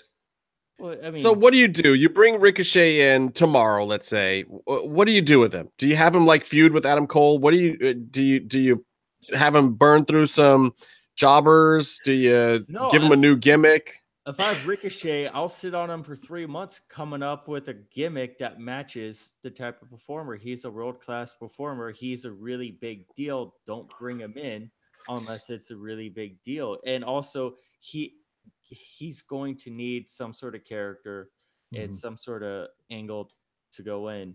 Well, how do you gimmick him? You've heard him on the mic. You've seen him in the ring. I think you could do it. You know what his best matches were, and it's not the WWE style. So how do you gimmick him for WWE? Well, what's happening now, and I mean, I don't know. I think this is the wrong way to do it. I think less is more with him, but I think he's super excited and he's making friends. But I love the Street Profits a lot. Montez Ford is going to be a huge star. He'll be a star on any stage you put him on, but he's mixing it up with Ricochet on the social media, and WWE or NXT is like reporting on it. And that's the last thing I would want to do with Ricochet, is associate with him with anyone who is not at the very, very top. Like, he should only be mixing it up with the main event guys. And then but they're never going to let that happen. That's just not the way the E works. I mean, you have to earn it backstage in the locker room. It doesn't matter what's going on out front. You have to put in your time in that locker room before they will ever let that happen. So how do you do that with him without ruining NXT main event guys? Yeah, I know. But even like that, like I said, who are you going to bring him in against? Alistair? Put him in a PWG gang with Roddy Strong and with Adam Cole and Alistair Black and all of those guys. Let him do something with Velveteen Dream where he can help that guy work. And then they should put him together as a tag because Dream can talk. Yeah. And then Ricochet will definitely develop a character and a way to talk with. Well, and Ricochet's got pencil thin facial hair, so he can do a Prince gimmick too. Just stick him in the 205 championship. Let him lose out in the final, and then he can drop back to NXT, and he's at least got some screen time without having to have a gimmick. He seems to, because in a tournament situation, he doesn't need a gimmick, but in the actual NXT introduction, he needs a gimmick. Oh, do another cruiserweight tournament and have him be in a final four. That's what they're doing. They're doing another cruiserweight tournament. They should, because they need to restart that division, and maybe that's where it is. That's what they're doing at the minute. Could you imagine if? Oh my God, the division has Ricochets already. Maybe they're not athletically as gifted as him, but they have a bunch of guys who have these cool movesets who can't sell a story for shit. And then every guy that gets in that division that can sell a story gets fired. Well, could you imagine? You know? But hey, look, Ray's there now. Could you? Yeah, he's 205. Ray and Ricochet can go pretty good. Could you imagine if Neville showed up to the main roster with the King Neville, King of the Cruiserweights? Yeah, if he showed up with that presence instead of being Flippy Neville, and then he turns into that. I mean, I can imagine a lot of things. I just don't know if I can imagine them actually coming up with something that works here. And look, as much as shit as I give him, I like Trevor. I mean, I'm amazed by him as a performer. I give him shit because I wish that he was a little bit better on the stick, but I was never not entertained by him. And I want other people to be entertained by him, which is why I'm worried about it. I just feel like I just can't see it. I'm trying to wrap my head around seeing how they can make him a viable product that doesn't just ruin him. You know, I don't want to see him 5 years from now back at PWG as a shell of himself. I want to see him now in his prime actually get a real run at this thing and see where it can go. And I just don't know in their current system if I see that happening. Maybe I'm crazy. No, you're right. Black Panther. We got to talk about Black Panther because one of the four of us here has actually seen this film, and I keep hearing that it's fucking phenomenal. I mean, I don't know what you're talking about, but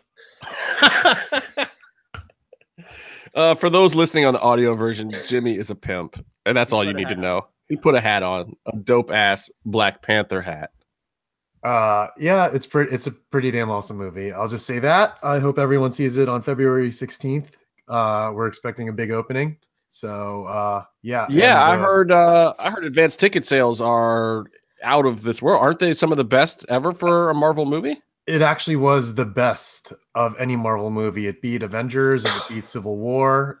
So yeah, it is the highest. And it's got black people in it? Yeah, believe it or not.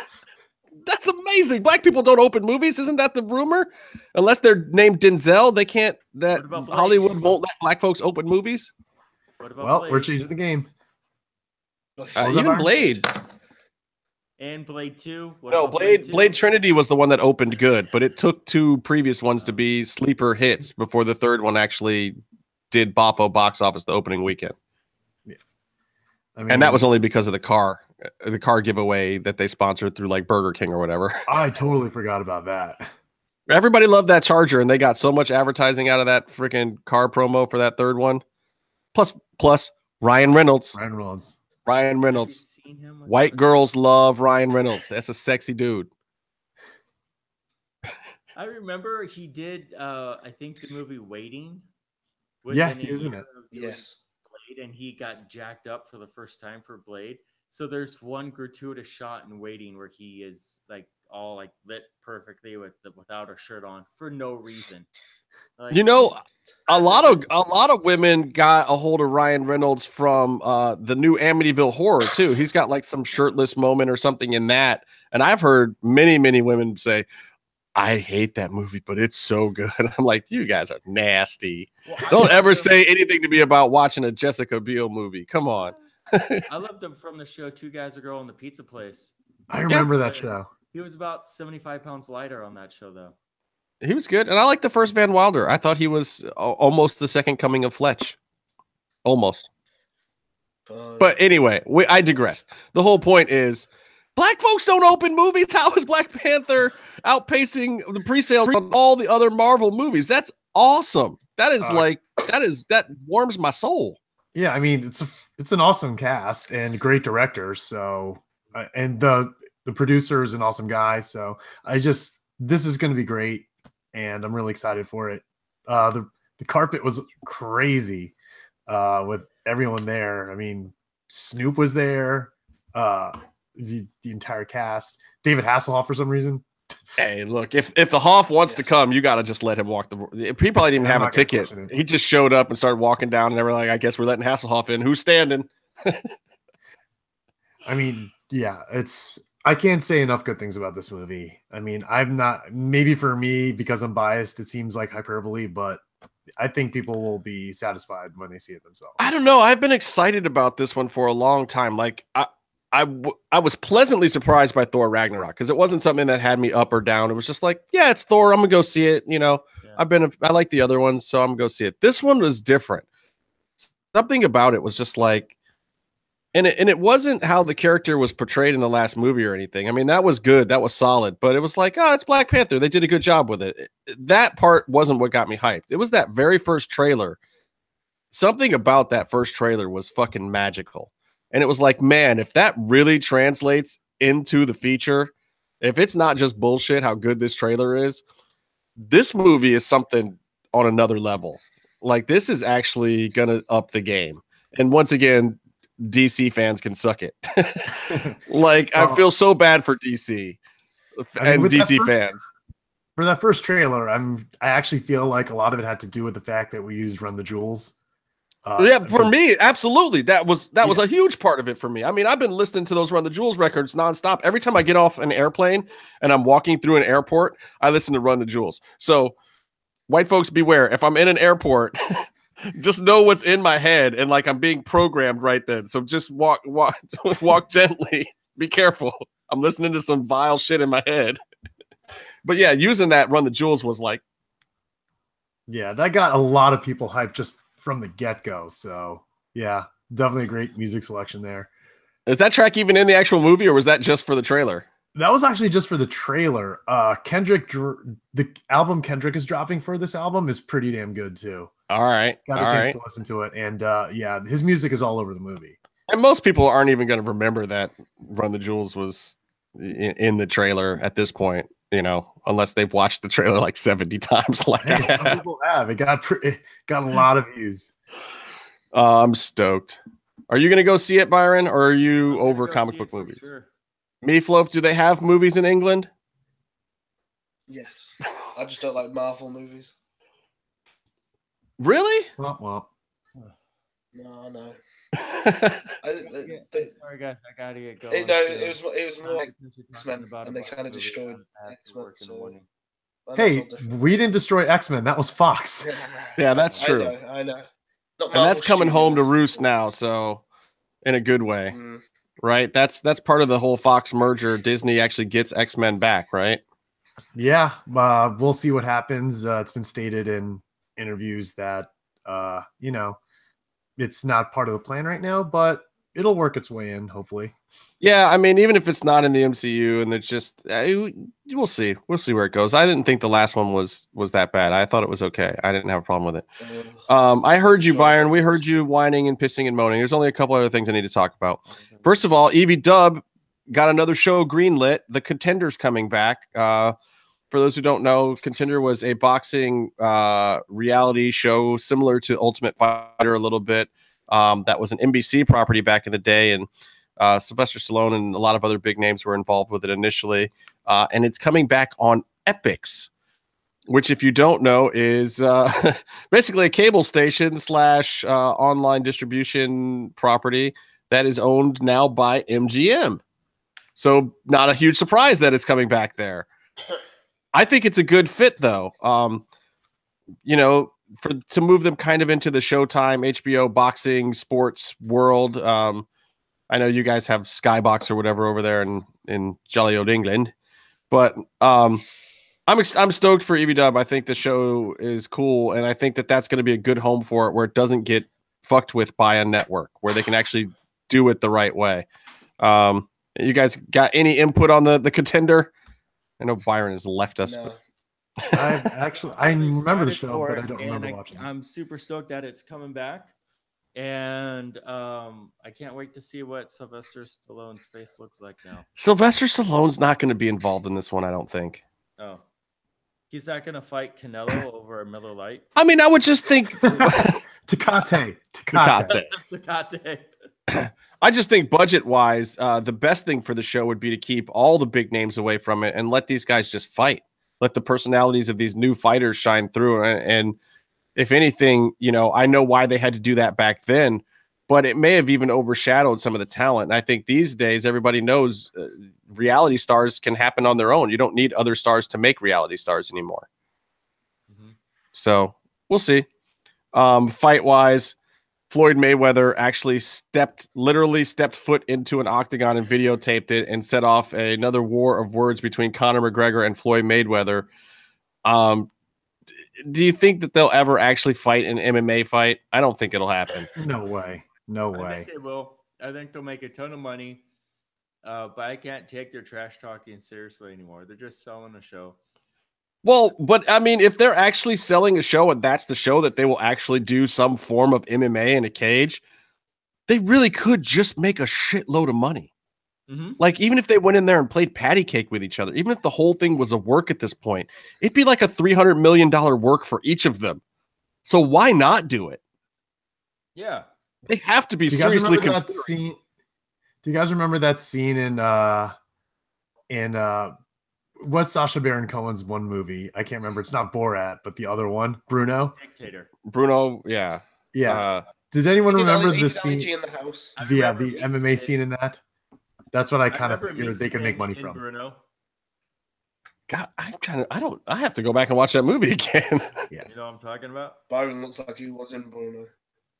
What does that mean? I don't know.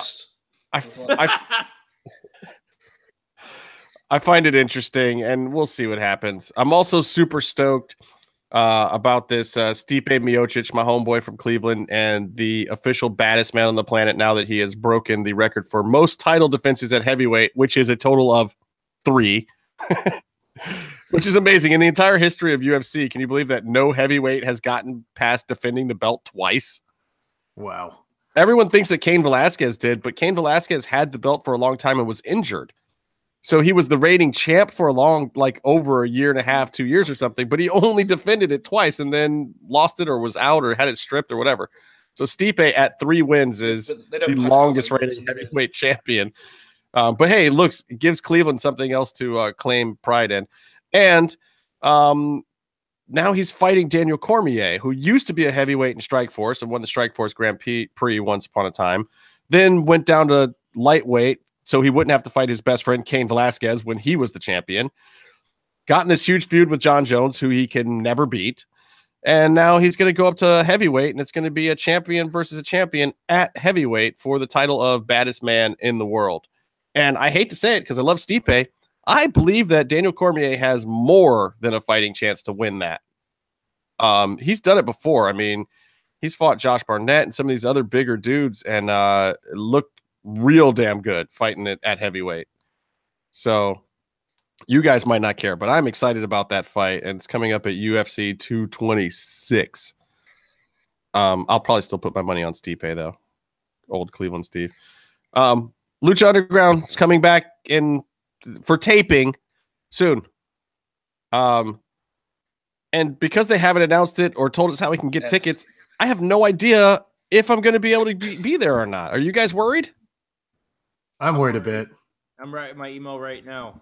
Oh, I've had mine in the drafts of my email for literally a year, so I'm ready. Wow, I guess I need to draft an email. Byron, send me a copy of yours so I know what to say in mine, or just give me one of your plus ones. I put down $signs and I write, give me tickets. I do have other people that want to come, though, too. So then that's the other problem. Is like probably everybody does now. Everybody has those 3 buddies that are like wanting to get in now and jump on the bandwagon 4 seasons in, which we might need because a lot of people have fallen off the bandwagon, which I kind of was going to ask DJ about and see how he feels about that. But he'd probably just be like, fuck him. I ain't got time for that shit anyway. But, a lot of even our friends are not as hyped on Lucha as they used to be. Do you think that's going to change the dynamic at the live tapings? Oh, for sure. But that also brings in a new crowd, so we can see what happens. Yeah, like I'm hoping to see some old faces there, and I'm hoping to meet some new ones too. Like I was always really happy with the fact that the Lucha Clique and the OGs, the people who were there from day one, never hated on me when I started showing up in the middle of season 1. And I always felt the love, and I hope that people don't get too snobby with the new people that show up and remember that family vibe that we had those first couple years and how we were all in it together and kind of welcome in those new people. But, if those new people show up at the expense of some of the OGs getting in, I think it might be just some hate. It might get ugly. I can see that happening. I see some of your LA. Yeah, me. Some of your LA ticket, PWG tickets, isn't it? Oh, And New I Japan kind of tickets. given up at this point for PWG tickets. They sell out within 3 minutes. I mean, the whole issue with the New Japan tickets that Byron and I had to go through was already. We're going. Justin, did you get tickets to New Japan? No, forgot to even try. So I guess I'll either StubHub it or I'll take yours and beat you up and then leave you in an alley and me and Jim will go hang out. You could buy tickets from one of our friends. I'm way too white in this podcast to say his name. He's very super. What, Deontay? You can't say Deontay? No, not. Huh? What name can you not say? He's very super.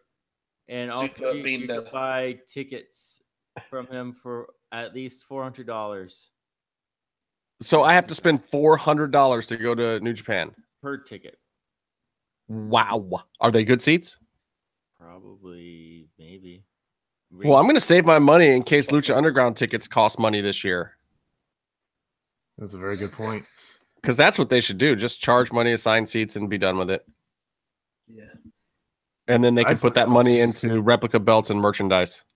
Yeah. See, you would pay now, wouldn't you? Yeah. You got all that stuff you wanted. You'd pay. You're a dummy. What? Yeah, I'm with you, Chuck B. My heart says Stipe too, but DC is a beast, man. I mean, if you look at my Twitter page, the banner on my Twitter page is Stipe getting that belt the first time. So I got mad love, but I don't know. I'm deathly afraid of that fight. So Casey had something to say about it, but he didn't show up tonight, so I guess we don't get to hear it. All right, guys. Byron's tired. He's getting sleepy and grumpy. We've said all we can say. Thanks to DJ for stopping by and just chopping it up with us. Thanks to Meatloaf, who, sick as a dog, on the other side of the world, came by to hang out with us. Jim, who rushed home from work, saw the best movie of the year before all of us, you son of a bitch. Thank you for stopping by. And I guess that's all I have to say. Fuck the other guy. Stay calm and stay in the mix.